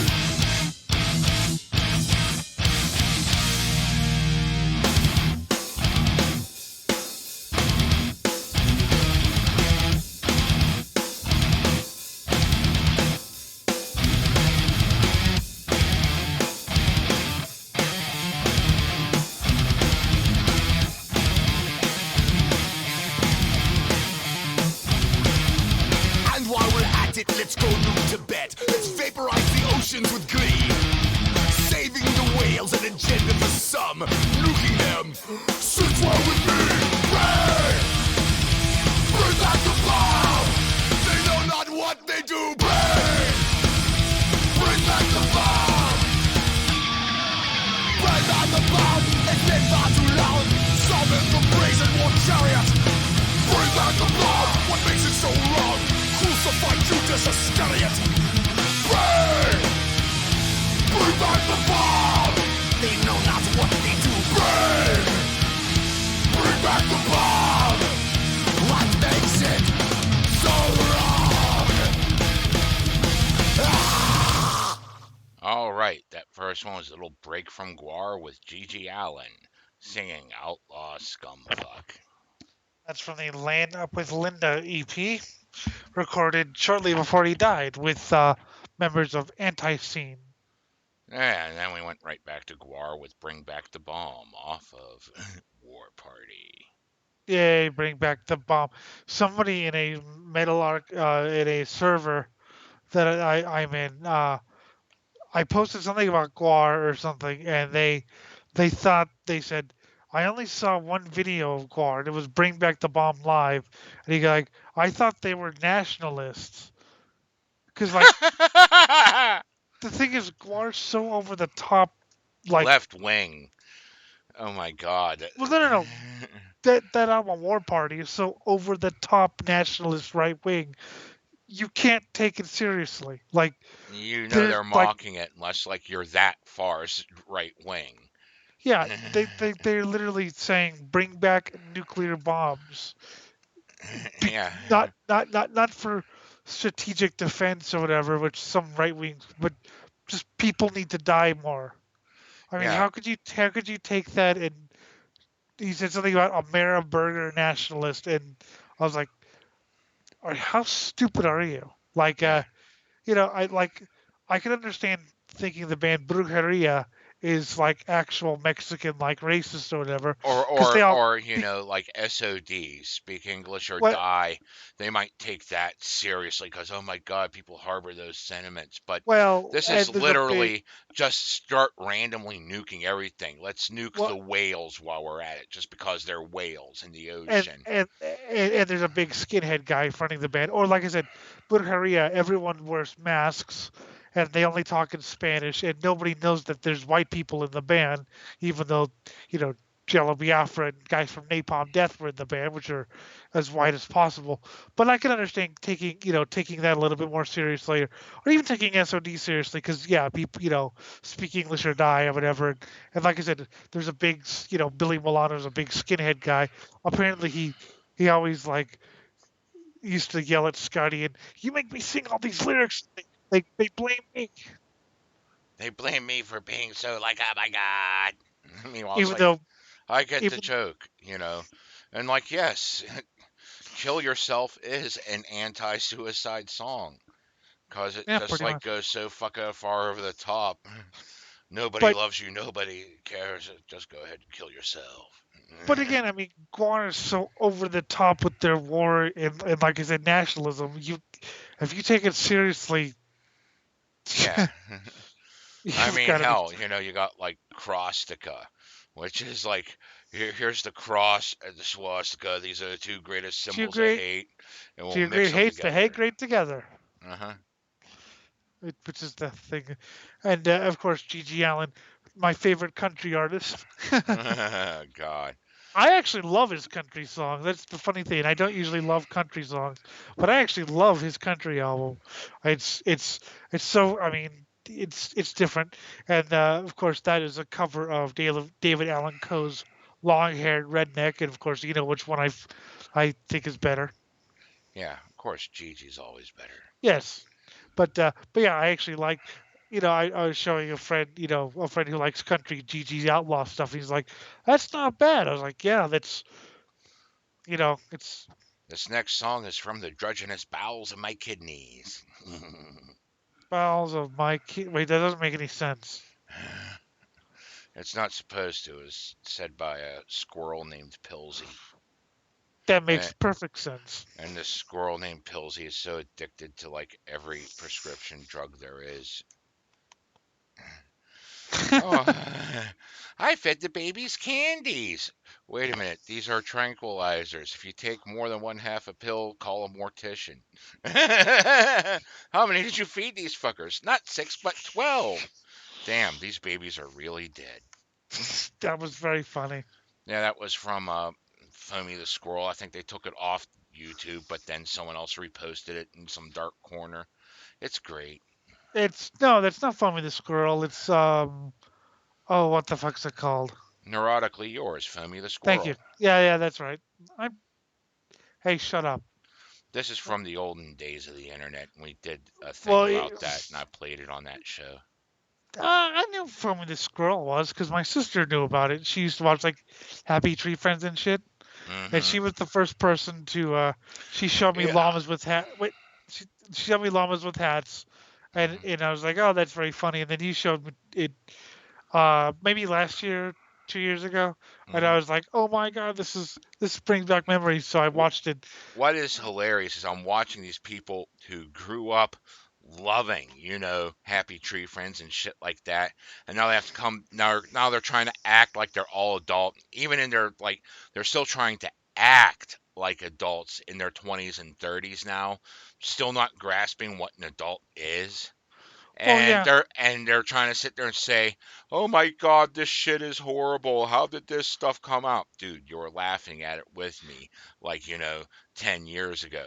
What happened?" and why do they Oh, act you're like trying to pretend to be an adult without actually being one. I am an adult. I'll tell and you and that why shit's hilarious. and why do they do that, Jim? Because society expects them to. They think society expects them to. Well, polite society does. Yeah, well, polite society is a sack of shit. Abandon it. And that's another thing. It's like, because they got their heads so far up their own yuppie asses, because they bought into the yuppie cake that they have to backstab and social climb. They sit there and say, "Oh, you want to abandon polite society? Then go ahead and die in a gutter, addicted to drugs, go homeless, or join a street gang." Yeah, or It's like, yeah, you don't steal for a understand. living. You don't understand what abandoning polite society really is, because you could be sober, you could be a benefit to your society, you could be anything. You're just not part of that whole entire system of backstabbing and social climbing. And you need more people to be part of it, so you have more people to backstab so you could promote your own status. let's let's put it another way. Let's put it as George Carlin said. I don't identify with the local group, planet, species, race, neighborhood improvement committee. It doesn't include me. And as you said, you can do stuff for your society, but just you're doing it on your terms. What is Jimmy Carter doing? Or I don't even know if he's still alive, but like, after his presidency, I he think. sat there, and he might be, but like he's fucking following what he put down. He's building homes for the homeless. He donates his time and his physical labor and his money and puts it all where his mouth is. He's building homes for the homeless. He's helping out the less fortunate. and he's putting effort into this, and he is so far removed from the political system now that you don't hear a bite from him. But he's constantly doing this. It's a constant state of being. He's constantly trying to make life better. He, Yeah, every now and then you'll see him at like like he was at Obama's inauguration or whatever, but yeah, but like you yeah, don't you really don't hear really much see from him. him. Yeah. Yeah, it's like Clinton and stuff. They still Oh, they screech. have to fucking sit out there and screech at the top of their lungs because they want their daughter to, inherit the title of queen, or whatever the fuck Meanwhile, it is.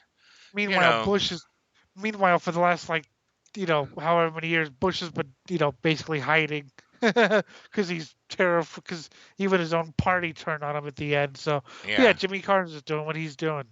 Hmm. But yeah, Yeah, so you don't have to that's be a part of this whole entire polite society backstabbing bullshit to be a benefit. In fact, you're more of a detriment if you go to it because eventually you're going to have to backstab the own systems you support just to gain more status. And it always comes to that. Everyone that was around you, everyone that supported you is an easy target. The moment when you I do was the a kid. slightest thing to step out of line, you got to sit there and screech, "Oh my God, look what they did. I'm better than that." Totally When disregarding your own foibles. Well, so when I was a kid, I wanted to be a politician because I thought that knew and I could make the world a better place because I knew everything. But Hmm. then I actually studied politicians, even the ones that get in, meaning well. They have to step on so many toes and make so many compromises and make so many deals with people that they don't agree with that by the time they actually get into any position of any real power, they don't know what they believe in anymore, and they can't think of anything to do other than step on more toes and make more little deals. Hmm.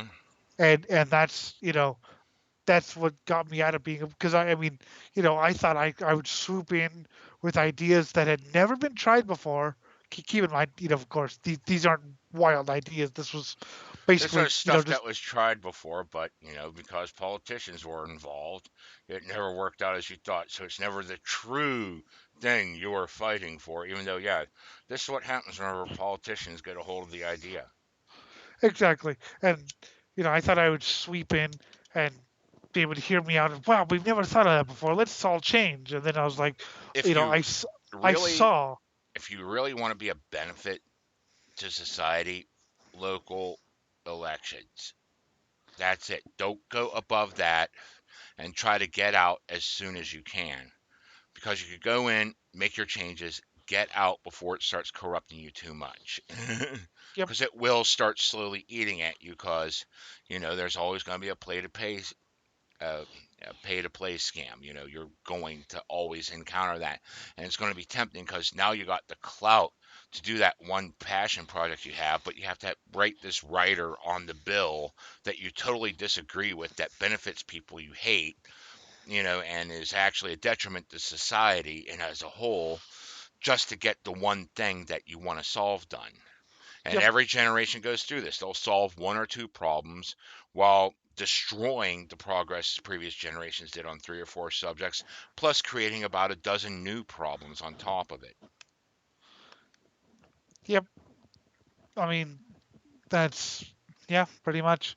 But yeah, so I mean, I kind of got out of that mindset of wanting to do that, and but it was a thought. So like I said, I realized what sacrifices you had to make, Hmm. which is pretty much everything. And pretty much everything that makes you you gets sacrificed into So making a new so you. yeah, so by the time you get into power, like I said, even if you met well, you're like jaded and you don't know what you even believe in anymore, because what you've helped support the people you want gone, and the people you want gone are saying, "Hey, you can if you don't support us, you won't be in office any longer." So, well, okay, I'll make one more little deal. All of a sudden, you're Bill Clinton. Hmm. And people mysteriously die in weird circumstances. Uh, And and you some give away dude in prison on suicide watch hangs himself. the airwaves. to Clear Channel, which is why there's no cool metal shows on the radio. And yeah, I know, well, the radio, no one listens to the radio. People still listen to the radio. And But you have to yeah, remember also at the time this was passed and this happened, 96, yeah. the internet was nowhere near where it is now. It was all Yeah. walls of text. You were lucky if you had a stable enough dial-up phone connection, which was slow as shit at the time, to watch a 5-minute flash video that took an hour to load. Yeah, and if there were any internet radio stations, I've heard dial-up sound. It's you can't tell what's going on. Yeah. So yeah, 96, the Telecommunications Act, which I think was a much more powerful thing to impeach Clinton over, where it used to be you had to A, equal time laws, and B, like a state, a corporation, let's say Clear Channel, could only own one radio station per City. per market. Well, yeah, per market. Mhm. And now all of a sudden they can own every any radio station they want, and most of the public broadcasting stuff, which in the 80s used to have hardcore shows and stuff like that, really cool underground media. Most And of the now public it's all broadcasting, fucking whitewashed fucking corporate media now. no. Most of the public broadcasting stuff was given to Christian stations, Oh, yeah. religious stations, and Well, we every also now and have. then- Oh, you said public. Sorry, that was my mistake. yeah, and every now and then, And the other public things are like all so far left leaning now. It's like, why aren't you just corporate now? well, Because like we got the public access fucking classical station. I like listening to classical music every now and then. My aunt loves it, so that's the station that's on her truck. And every so often they'll go through this period where they do nothing but talk politics. And we just turn off the fucking station because like we can't stand it. Because it's nothing but politics and it's always the left leaning angle. well, now it's now it's the extreme left angle, but you know. Now on TV and radio, it used to be right wing versus extreme right wing.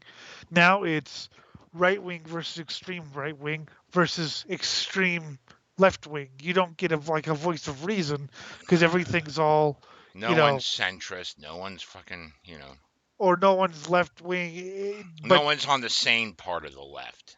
Yeah, no one's on the type of left that agrees with freedom of speech. It's all the the and again you get right wing, like Fox versus Nazis basically. Mm-hmm.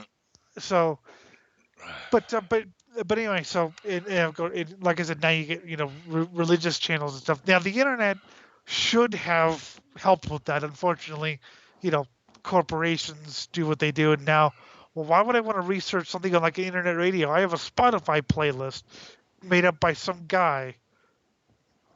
In the middle of nowhere. Thankfully, there are still some, the internet has helped. I mean, there are underground radio stations and stuff like that now, which I think are. I mean, the internet really well. does have a lot of things that you could go for. Even a major site like YouTube could still get things in under the radar, like this show. Yep. But at the same time, you could see where the winds are blowing with the bigger companies. That's why they tried to make alt tech a thing. But then, like most of the alt tech thing got consumed by the really radical right because they're the ones actually being oppressed online, which is bullshit. Why the hell would you want to oppress them instead of bring their points to the forefront to mock them? Well, now they're trying with what is it? Virtual reality. Yay, virtual reality.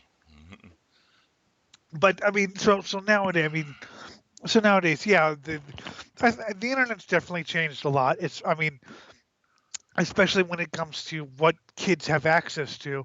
You're older than I am. You might remember the PMRC. Well, you might be a little too young for the PMRC, but no, I remember the PMRC. Even before I got into metal, I said, "Don't censor music."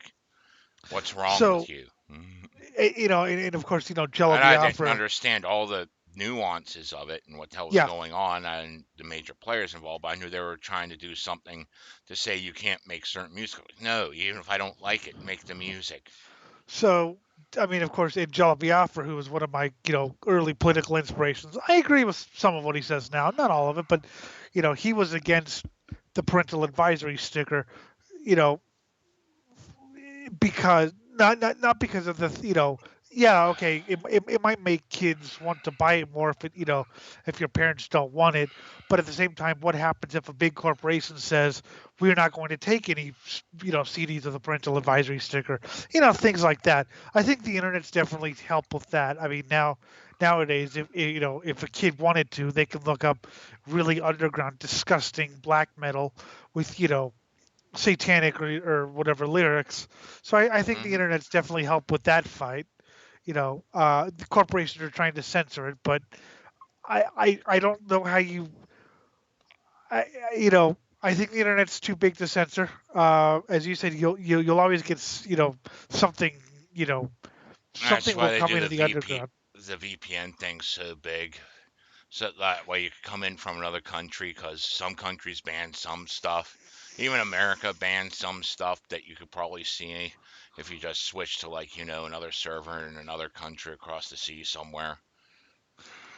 Yeah, and even but even yeah, and I remember people saying, oh, the internet used to be able to watch gore stuff. I was like, you can still watch gore stuff. What are you talking about? You just gotta You have to go look for it. really underground. 'Cause that's really, really underground. It used to be like right in your face with rotten.com and shit like that. I mean, you I notice, remember we saw in college when we saw a dial we were looking at like fucking autopsy photos and the entire nice. process and shit. It was like grotesque but awesome. I mean, you notice they don't complain about free down people illegally downloading music anymore. Remember that was the big with Metallica and stuff like you know Yeah, well, a lot of people from that time still refuse to listen to Metallica after that. no, and the other side of it was people made certain to have the entire library of everything ever recorded by Metallica, even underground bootlegs that were recorded on some phone available. Just everything available for free for download on every piracy site. Yar har Yeah, har. just Just the and entire library of Metallica. And every time they make something new, that's instantly on there 3 weeks before release. yeah, but I mean, and I remember when that was a hot button issue with with the underground labels, and finally the guy from the Freeze, because what their manager tried to get rid of a couple albums on the and Cliff from the Freeze goes, come on, Metallica couldn't stop it. We're not Metallica. Just let it go.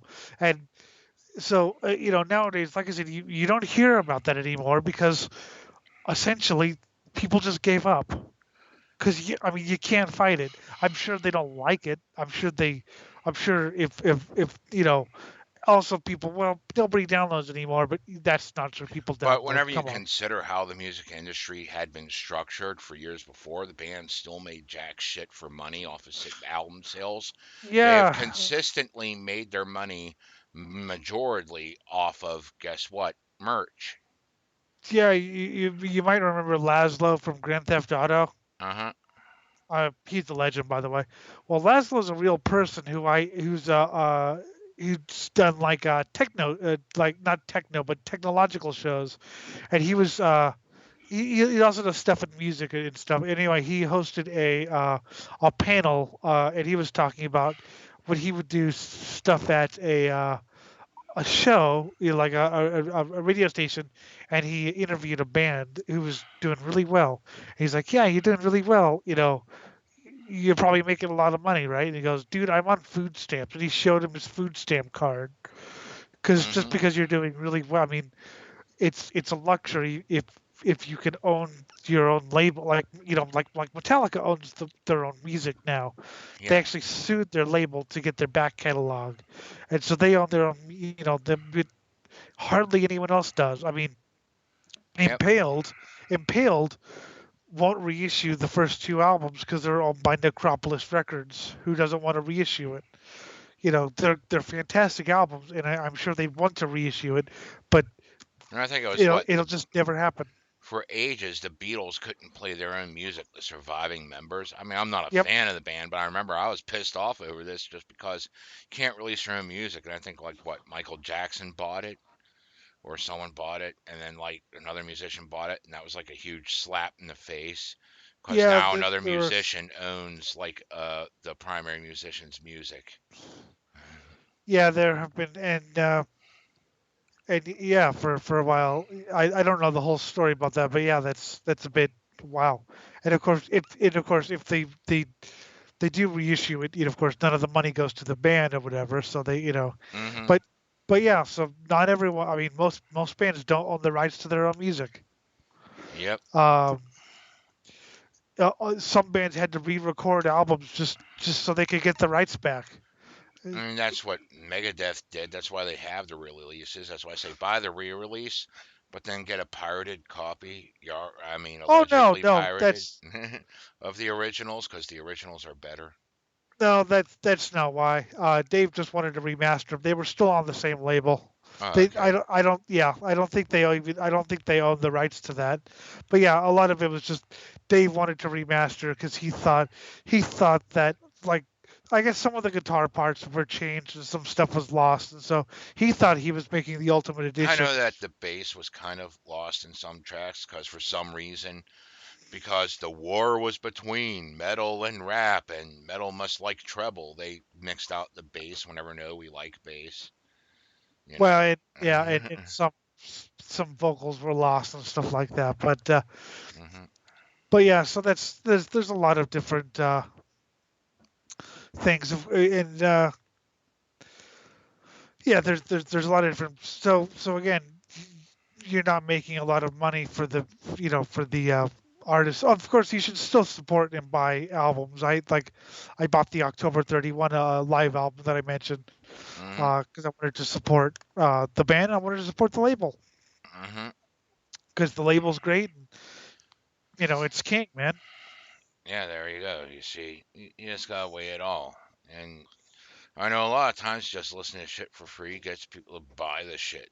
So I listen to stuff for free. I at mean, least among metal, I hear among other genres, it's mostly it's a one-hit wonder or only what was played on the radio or whatever bullshit. So like, getting one song if they buy any at all. a lot of mainstream metal bands don't want to release albums anymore. They just want to release singles because they're mainstream and everyone just buys singles. But some of us like albums. Some of us like to sit down and dive into an album. I mean, I like album. I don't want a deceased. So I mean, I'd love to have new deceased songs, but I don't just want a deceased song. I'd rather have an album. I mean, I get it. I mean, albums are expensive and they take up a long time to record and for diminishing returns and stuff. But fuck, why would you? I mean, I always want more. I always want more than just of Wow, course this part song's really cool. Can I listen to more of the band? No. yeah of course part of the complaints are that the albums only have one good song on it. It's like, well, whose fault is that? maybe you Hmm. should write maybe they should write better music. Yeah. But Yeah. Fuck. yeah, You know what? I'm thinking, something a little bit here. Just some random bullshit about music.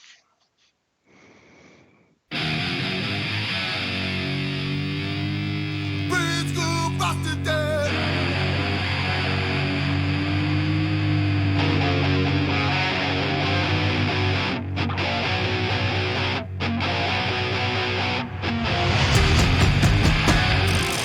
Please go back to dead. Please go back to dead. Please go back to dead. Please go back to dead.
couldn't have sex with her cause I got a disease.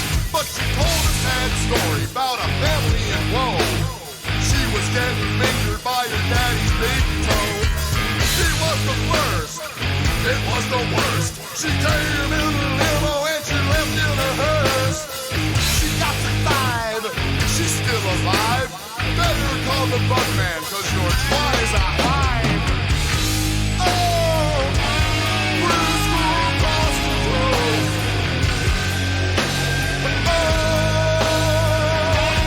Oh, the drugs that you can shoot.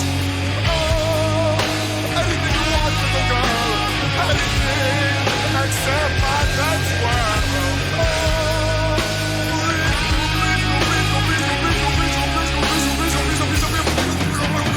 Tried to talk to her, but she called me a fool. I tried to give her money, but her family was school. But she's a real dumb mama when she wears women's clothes. Everybody knows she got a bone through her nose. You're barely out of diapers, and you're wearing a wig. You might be a baby, but you smell like a pig. You became fine, you're still alive. Call the barcat, cause your twat is alive. You're naughty, naughty, you're grumpy, bloody. You're rusty, tiny, lying, hanging out your body. Oh, you little English schoolgirl, you.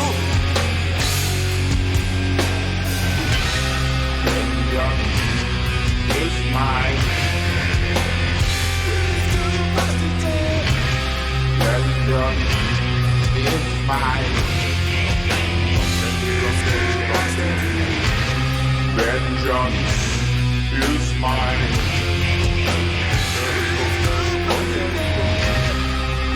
Vengeance is mine. Vengeance is mine. Vengeance is mine. Is mine. Vengeance is mine. Vengeance is mine.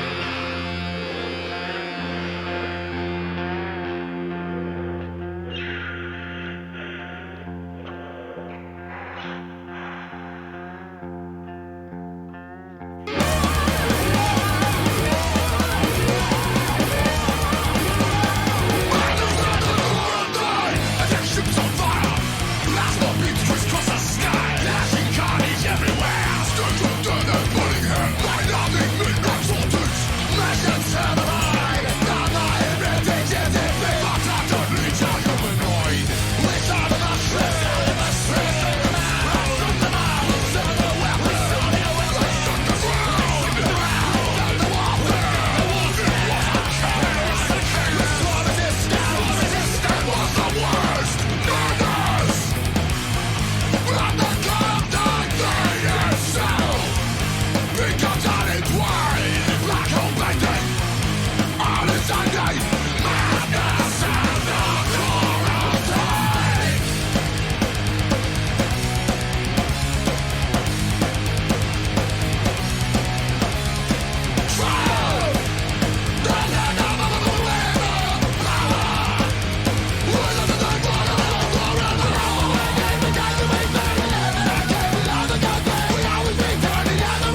the first one, yet again back to Gwar, was Preschool Prostitute off their Carnival of Chaos album. Another divisive album that I actually really like, even though it's very weird. See, I like Gwar's more serious, but I also like their more cartoony stuff. Hmm. And then next one was Madness at the Core of Time off of Battle Maximus. One of the more serious stuff. Hmm. And I have that show that they live streamed, and Dave was drunk, but he was usually at least on key. Although I don't think he was actually saying words most of the time. I think he was just, oh, poor Dave. Oh my God, I'm just sitting there and I was thinking about the one minor. It was supposed to start growing as what seemed like a minor plot thread, but it was actually going to blow up into something more major as a catalyst. Because the start of it was we were supposed to come across an alien fuck machine, and because I can't fuck the living, well, I guess I could fuck a machine, you know.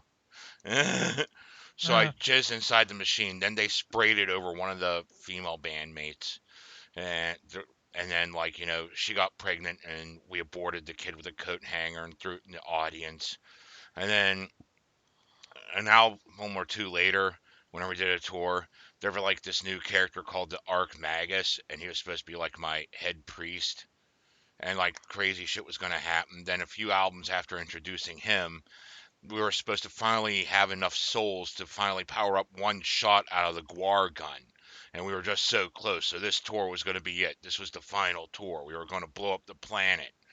And then, like, after we get the last few souls we needed, then after we got all the souls we needed, the Archmagus pissed off that, like, revealing that he was my son the whole time and that he just wanted to usurp my power. So he used the Gwar gun on me to completely disintegrate me after it was at full power. I'm the god of drugs. And then, like, after that, all the followers come up into this huge pile. Like, we were supposed to have, like, some sort of, like, at this point in time, I was hoping we had enough money to do, like, a proper holographic thing. So it would look like all these robed followers of mine would come up in this pile, and then they would all ignite, and I'd come back to life. Now a truly ascended deity, no longer an apprentice deity, and do all kinds of crazy shit. And that was the catalyst that I had to, like, be blown to smithereens using the souls of 1,000,000 generations. Nice. I was just thinking about various things, but yes, it's a pretty elaborate story there. Yeah, and it was supposed to play out over several albums. Like, this was my aborted son. And now that I became an ascended deity, I can have sex with the living, so I decided to rape him. As you do. And a drug-infused fury. Bend over, son. I'll show you how it's done. Now go forth and spread my seed to others. From your rectal orifice, bleeding. Yay. But yeah, so that's, I mean, like I said, follow your dreams. Mm-hmm. Even if they're about rectal orifices. I guess. But, I mean, it's better to at least try it than, I mean, I'd much rather try and fail than, no, I could have done this, or, I could have done that, or I wish I would have done that. It's like, well, I don't want to wish I could have done anything. I mean, hell, sure, the main thing was I was the god of drugs. My other buddy was I think he was trying to take his role more seriously than he was taking his music. Because he wanted to be like this reincarnated of this and that and the other things. Like, okay, you could do that. But, like, it just sounded like, way too serious for me. That's what Stern was trying to go for. But, like, the main thing was we just kept doing drugs and shit. And it even bled through to some of the lyrics and plot threads we had for, like, planned albums and shit. Because we had wanted to do this battle where, like, I somehow created a giant fucking kaiju type fucking Godzilla type thing that was made entirely out of weed. It was the dope beast. But then, like, it got out of control and no one was doing anything, and I wanted to kill, but people were too stoned to kill. So we had to form Ghettotron, where, like, we took random vehicles and, like, there was, like, a Seagram 7 billboard that was supposed to rip apart, and we turned it into a bong. And then that was, like, the body of the robot, the head being, like, where, the bull piece was. And then like fucking one of the arms or legs was supposed to be like a hot dog truck, and other things that were there just to symbolize, different things from doing drugs, just different vehicles and random parts of buildings just coming together to make this giant Ghettotron robot. And Ghettotron was fighting the dope beast, and it smoked it, and everyone got high, and half the people died from getting too high. You know what's amazing is a lot of this stuff I've heard before, but after, because you guys did this in like the 90s, right? Mm-hmm. So a lot of this stuff's been done, but after the fact. Like, for example, Cross Examination, a retro crossover band, did a song about a 400-foot tall blunt, and like the army tried to fight it, and like they got super high, so they started playing video games, and like the Awesome Party Squad came up and started smoking the 400-foot blunt. That talking about playing video games, that reminded me of another thing that we're supposed to do for an album that we're going to have 4 songs dedicated to this new entity called the Lord of the Pit. Now what happened was we grabbed a random fucking hobo and injected him with crazy drugs that I created, and like he just started mutating, and the mutation cycle was supposed to go along like William Birkin from Resident Evil 2, where he just every time we killed him, he mutated into something more powerful. And at the beginning of the 4th song, he was now a full-fledged deity. By injecting this random hobo with drugs, he became a god. At the end, Nice. and as God, he had 3 heads. One was like some brainless undead type. The other one was like the central thing. And the third one was like this robotic brain with a TV screen. And like we tried killing it and we couldn't kill it. So like the main joke there was, well, if you can't kill it, drug it. So we wrote a Metallica parody of fucking Motor Breath and called it PCP. Where like, PCP, I'm invincible, my life will never go astray. That was the central theme of the song, and we were supposed to be drugging it out of its brain, and after we had completely drugged the deity we accidentally created out of its skull, we started to play Pong with its brain because its brain couldn't function any higher than Pong. Yay, Pong.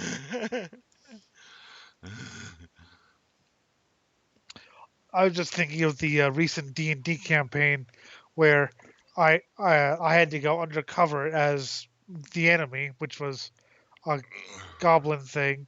So I took some sort of thing that turned me into a disguised goblin, and I acted so fearsome and so brutal, and questioned all the goblins' loyalty and killed like top-ranking ones because they weren't loyal.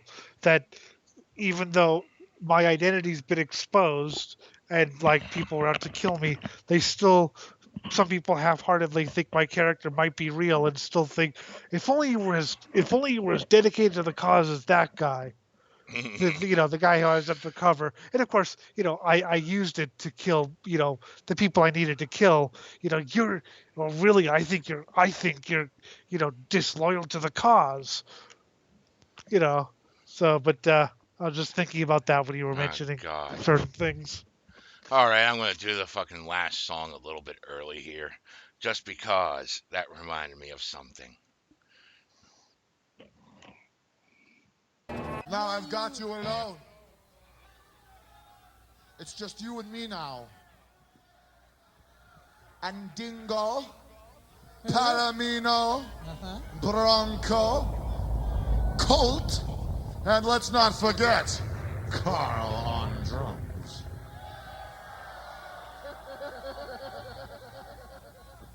So tell me, do you think I am beautiful?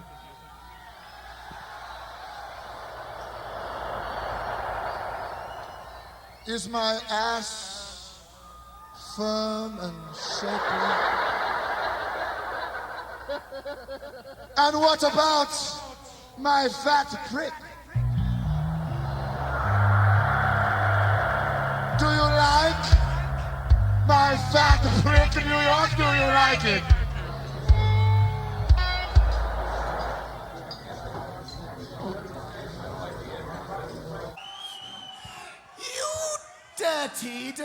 my armored suit. How dare you? It's dirty now! Dirty! Otis, please. We won't play another song until there is complete silence. That's right, complete silence except for Starting my half-baked, right meaningless mouth. Blowjob, suck job. Get off my prick, you fucking fag! God damn it! This guy just won't let go! Hey! Silence! Silence! Shh! Let me just say one thing. I know a lot of your friends got the shit kicked out of them tonight, you know? Hey. I'm sorry you go to see Gwar, people die. It's as natural as rain on a goddamn Sunday morning. But let me tell you one thing. Nothing has changed with Gwar. Nothing has changed here. We're still the wonderful, down-to-earth kind of motherfucking homosexual, butt-raping, dog-fucking kind of motherfuckers you love. And let me tell you one thing. If any of you guys or any of you girls want to come backstage after the show, get sucked, fucked, smoke some crack, it's okay by me! Now, without any further ado, take it away, guys. A 1, 2, 3, 4. Ladies and gentlemen, I'd like to introduce you now to something very special to me, very special this time. I'm talking about crew, man. The crew that the crew that is, the crew that kicks ass every night and day. You gotta have any way, I'm talking crew. Let's hear it for my crew. Hey! Get your hands off him. Ladies and gentlemen, my boyfriend, him.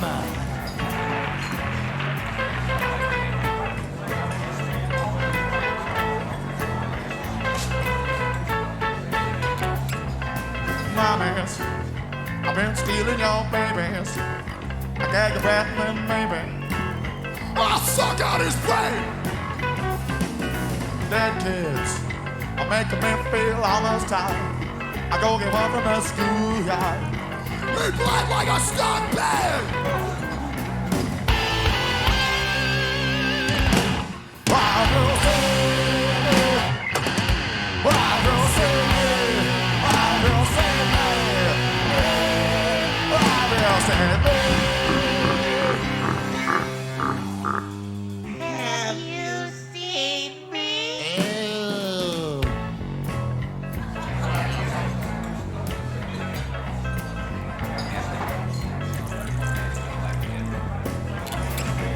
Sucker, my bloated love knuckle, just like Fatty Arbuckle.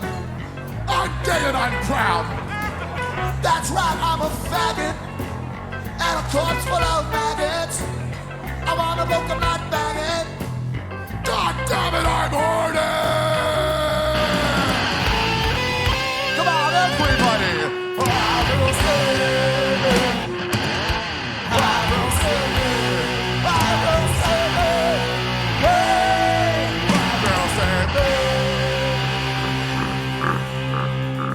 Have you seen me?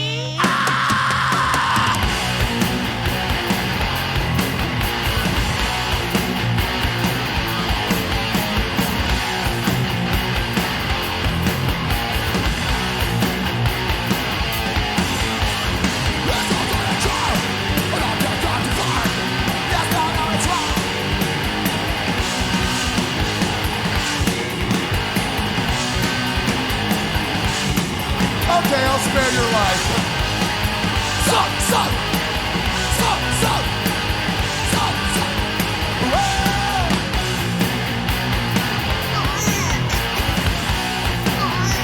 Shut the sleeve, do the flop.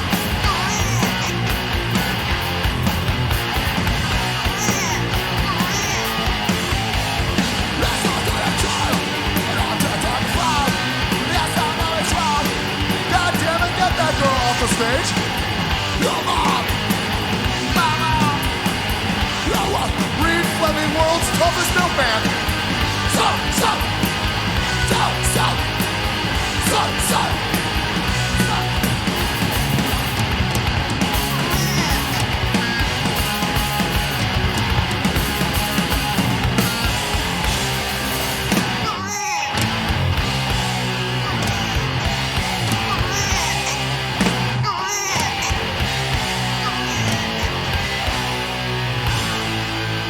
I will see me. I will see me. Have you motherfucking seen me? I will see me. I will see me. I will see me.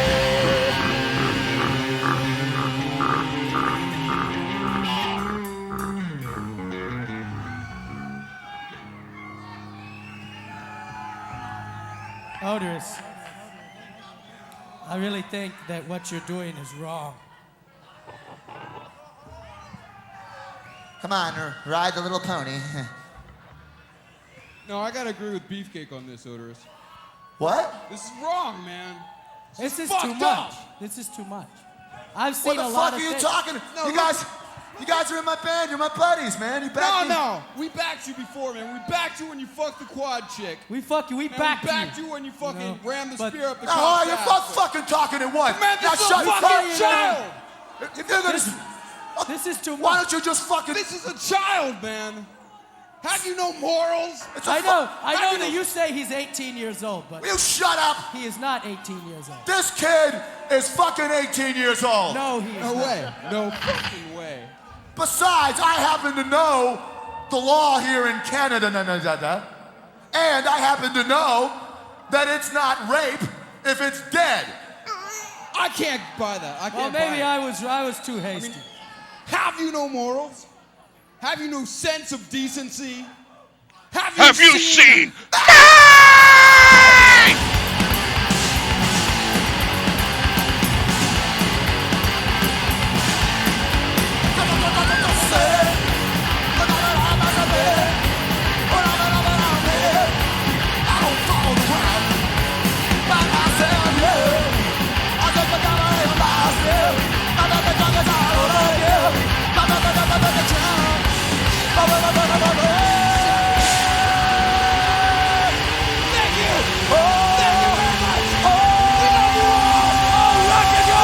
Let's get Blitzball out here! Come on! Let's get everybody out here! Come on out here, guys! Come on out here! Let's get the shitty security guys out here! Let's get everybody! Henny Youngman is here! Everybody's here! Thank you!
God. The live cut of Have You Seen Me off of the Road Behind single. That Yes. is the true essence of fucking Gwar. Yes, he happens to know the law in Canada. Mm-hmm.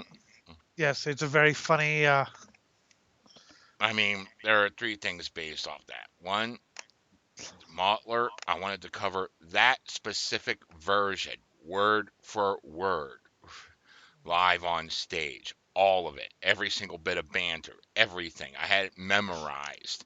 I could do the whole bit. I sat there one day on like 4 hits of acid and just rambled the whole thing out in the middle of the party. And everyone's just looking at me like I'm insane. The people who knew were like, yeah, Gwar. People who didn't, like, oh my God, he's fucking psychotic. That's the one thing I never tried to do is I never tried to replicate the banter because I always just I mean I'm already ripping off their songs. I might as well get my own banter. I just loved it too much. I wanted to do every bit. It was awesome. Another thing was that during the Boink D&D campaign, we had just saved the princess to the fucking, you know, the fucking emperor's daughter, and we brought her back, and this was in the middle of a paladin-run lawful good theocracy. And they're giving us, a little celebratory feast and all this, trying to praise us for what we did. And Boink says, "Let me sing you a song from my very heart." Do do do do do do do do. And the moment that went on, everyone was like, "Okay, get your weapons at the ready. We know what's going to happen here," and it happened. Aw, they didn't appreciate fine art. No, the paladins did not appreciate fine art. Mommies, I've been stealing your babies. I gag the brat and then maybe. Well, I'll suck out your brain. Get him! That's funny. And by the way, fuck paladins. Yeah. Paladin death squads come out. They're a random encounter in my campaigns. Nice. Because I know that evil is going to go that far, and well, that's the one thing I liked about Fallout 3 was the random encounters with either the good people or the evil people trying to end you. Yeah. That's one thing I did like. It's like, yeah, your shit's gonna have consequences. Either you're going to be too good and people are going to want to wipe you out for that, or you're going to be too evil. People are gonna, that does have consequences. Mm-hmm. Unfortunately, they got everything else wrong, but I always liked that. I liked that little yeah. I mean, I didn't like the backstories to the bad guys. It was just like, "Hi, we're a secretive business and we won't tell you what it is, but we hate you now." Whatever, we killed the good guys. And that's what counts. And then you nuked Megaton. I had a third point with that song, but I forget it now. We had to nuke Megaton. Yes. The third point is it's a really good song, and it's a very funny song. Yes, it's the truest essence of Gwar. Yes. That particular cut is just like pure, this is what Gwar is, distilled into like the finest form. You snort a line of it, and now you're addicted. Yes. And yes. But yeah, it was interesting. I actually bought the Behind EP. It was at Amoeba. Listening to it, I was like, I knew there was a couple live tracks, but I didn't realize how wacky it was. Mm-hmm. I mean, Gwar was definitely a stage show. Oh yeah. I like people saying like they would look at like Dave on stage and you could look at his eyes when like there was no Dave, it was all odorous. Mm-hmm. He probably would have killed you if he. Mm-hmm. Dave was an interesting character. He had this idea when the Heaven's Gate thing happened that he was going to turn the slave pit into his own personal anti-government compound. Yeah, no, that's what you need. Your own anti-government compound and your band. He was on tour with Gwar, and they found him at the airport, and he was acting just like the Terminator. And they're like, "Hi, Dave," and he goes, "There is no Dave." So for like 2 months, they would have to address him as Terminator because he wouldn't respond to anything else. Oh God. Only Dave, man. Yeah, that's and the way it works. And the funny thing is, I could totally imagine him doing that. Yeah. Like, I had no trouble disbelieving those stories. The story about me breaking out of a straitjacket, you had no reason to disbelieve it until I told you it was false. No, because your stories were already wild and wacky. And you'd seen enough to know most of this is legit. Yes, and then I read in your stupid book that no, it wasn't real. And then, God, I wanted to hang you so badly. Yeah. Because I told all the people, wow, you know how badass Jim is? It's even on the War Stories of the Wars thing. People still think, yeah, so I told people, oh, you know how cool Jim is? Now I realize you're just a pathetic loser. Exactly. And that's because, even though I followed some dreams to some success, other dreams I just let waste by the wayside because drugs or something else that was stupid. Yeah, pretty much. If I would have kept working on them, who knows? Maybe they would have panned out further. Maybe not. You never know unless you roll the dice. Yeah, well, why not roll it? I mean, if it fails, then at least you can say you tried. Yeah. And if it succeeds, then you can rape the world. Rape the world. Just dig a hole, stick your cock in it, start fucking the planet. Or your fist. Mm-hmm. Sir, what are you doing? That's actually illegal. Do. Any- the Murder Factory was a good skit too. Oh God. It sounds like it's a good skit. Cause like there was the People Factory, okay, where people would pork women. They'd go down the assembly line over 9 months and crap out a kid that would go on another assembly line, and that line went straight to the factory next door, which was the Murder Factory. After 18 years, now they're adults, and you got to kill these people that were born in the People Factory. And somehow they never left the assembly line and they survived 18 years just to get, different things. It's like, you've taken the joy out of murder. But it's throat slitting Thursday. Fuck you. I got to do this for a job now. 18 hours a day just slitting a throat every, few seconds. It's like, murder's no longer fun whenever you got to do it in an industrial setting. God damn, what's wrong with you? Yes. Oh, great. And hey, yes, now it's. Oh, great. Now it's disemboweling Friday. Mm-hmm. Oh, great. I got to disembowel again. Yay. Yes, murder's not fun if it's. Work. That's very true. That's very true. Mm-hmm. Murder's not fun if it's. So, yes, a lot of those skits, I mean, and we can incorporate them if we ever do a project together and stuff. Oh, yeah. There's crazy shit that I'm not even mentioning that's like, and it'll probably come out as I remember it. Well, because there's some shit that's like, I'm not thinking of right now because it's like, that I was want a to do while it. ago. Well, I want to do another show about Motler with a guest on and with me being high, because I think that would be a much more suitable mentality, because I was the god of mentality. drugs. Yeah, I And think the it would main be. thing was to have drugs. Yeah, Like there was a I'm. song called One Too Many.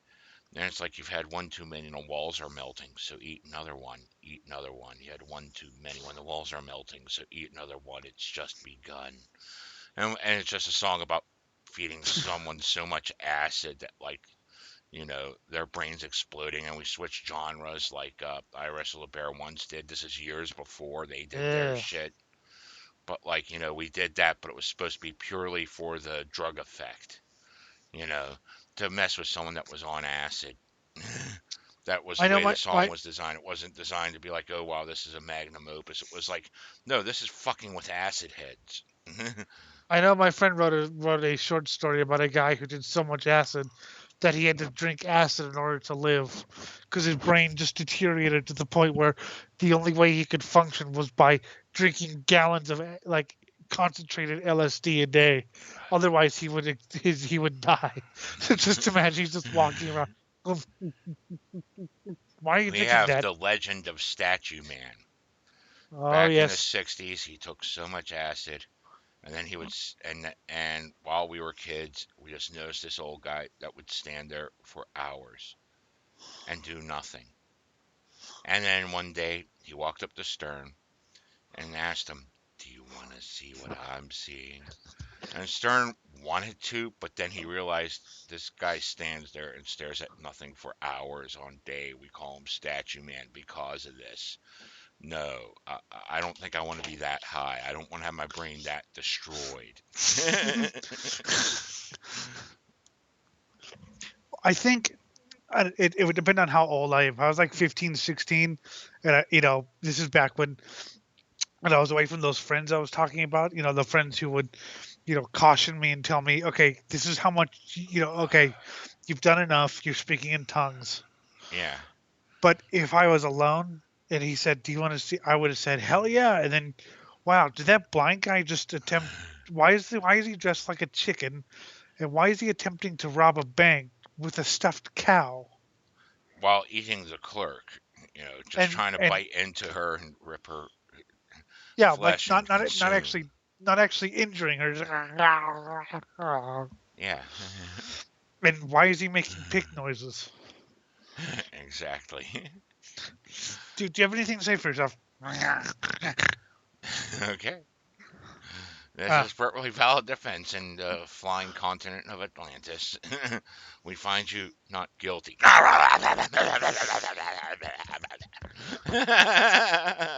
As they just start eating the judge. I told you, if you eat the judge, you're The probably going to get defense a attorney's just throwing the papers across the floor like, that's it, I'm done defending him. But like no one's doing anything to stop it.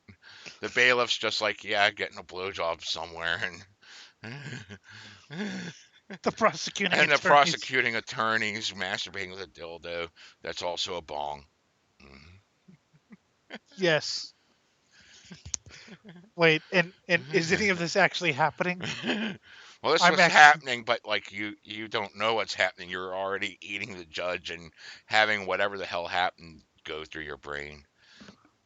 And there was a brief skit where it's like, "Hi, unlike other deities, I'm telling you that I'm going to make your eternity a living hell, but I'm going to give it that one ironic twist that makes it almost enjoyable." And the one skit was like, this guy's sitting there out in the middle of the woods. He's like, oh my God, I'm tripping my balls off. This is such beautiful scenery. I love it. Yeah? So what makes it hell for you? I could feel the pot in one pocket, the bowl in another, and the lighter there, and like I can't move my arms. I can't ever smoke it to celebrate, and it just burns at me every day. That's not nice. Hey, you're going to hell. Enjoy it. Now, you mentioned eating the judge, so I was thinking, I wonder how people in D&D try people who have been affected by the voices, because surely they know what the voices are by now, and surely they know what they do, and so they have to have certain precautions if they want to try people who are infected by the voices, because the voices might command to eat the judge. Oh, it's usually just summary execution at this point, or euthanasia, in shackles. What the fuck? Why? I don't want to set up. Fuck you. Okay. Oh, my fucking computer said, no, I'm going to do this thing now. And He doesn't want to set up. He's a rebel. Yeah, I fucking hate it. Let's set up your phone so it's connected to your computer. I know. I fucking hate that. I turned the notifications off. But anyway, I did too, but for some reason it popped back up. Maybe there was an update that happened. Yeah, that happens. Are you running Windows 11 or what? Are you running Windows 11 or Windows 10? I don't know. Whatever's currently there on my computer. I didn't pay attention if it upgraded fully or not. I upgraded to Windows 11. Anyway, so yes. Try to follow your dreams, folks. That's right. Again, even if it comes to nothing, at least you can say you tried. Look at this show. So we will have more episodes. We will have a more serious episode, and we will have our new series of historical reaction videos, which will probably be just us giggling and making stupid jokes, but still. And then you go to the original source to watch it, if whatever. If you don't like our if you don't like our slurs and the way we take it. No. If you don't like our insightful commentary, like he died. Yeah. Just imagine a snake biting your balls. We're not like vlogging through history. We're not going to have I might have some supplemental material, but we're not like, oh yeah, by the way, did you know we're probably just going to react to it and talk about the implications and stuff like that. But I think it'll be fun, and we'll have more shows. I have some topics I'm gonna. God, fucking being management sucks, especially when it's like I'm short-staffed, but now I got some staff, and hopefully I could keep them long enough to regain some sanity and get more motivation to do more shows. Because it's been fucking killing me being short-staffed, because I'm in a position where I either got to sacrifice one of my floaters to keep a machine running, and that makes me do 10 times the amount of work. Yes. Or I fucking keep them and I get chewed out all the while, making my life a little bit easier, but now it's even harder in another way because I'm getting chewed out because, the machine's not running and I gotta fucking do even more work on top of that. So it's either double or triple or 10 times. It's like, fuck. Now I actually got people. It's like, okay, this is starting to balance out now. Yes. So, but we will do more, and we'll have that guy Flem back a couple times, maybe. Yeah. We'll do some voice calls for him with him, and but we're back 2023. Yep, and we're Back gonna and keep better than going. ever. And we're gonna try to make the schedule actually consistent now. Yes, we will. And on that note, this has been the Swine Brothers Show, episode 205. You can contact us at cosmicgodsdie@gmail.com. Facebook is SwineBros666, and Twitter's at SwineBros666. Don't forget to like, subscribe, hit the bell thing, comment, and definitely share. share the fuck out of this because we suck at self-promotion. And buy the music if you like it. Yep. And support the show and give us money. Give us souls, too. And souls. And feces. No, wait, Jim wants feces. I don't want feces. That Boink wants feces. No, that right. Good point. Anyway, for Jim, I'm Elliot. We'll see you later.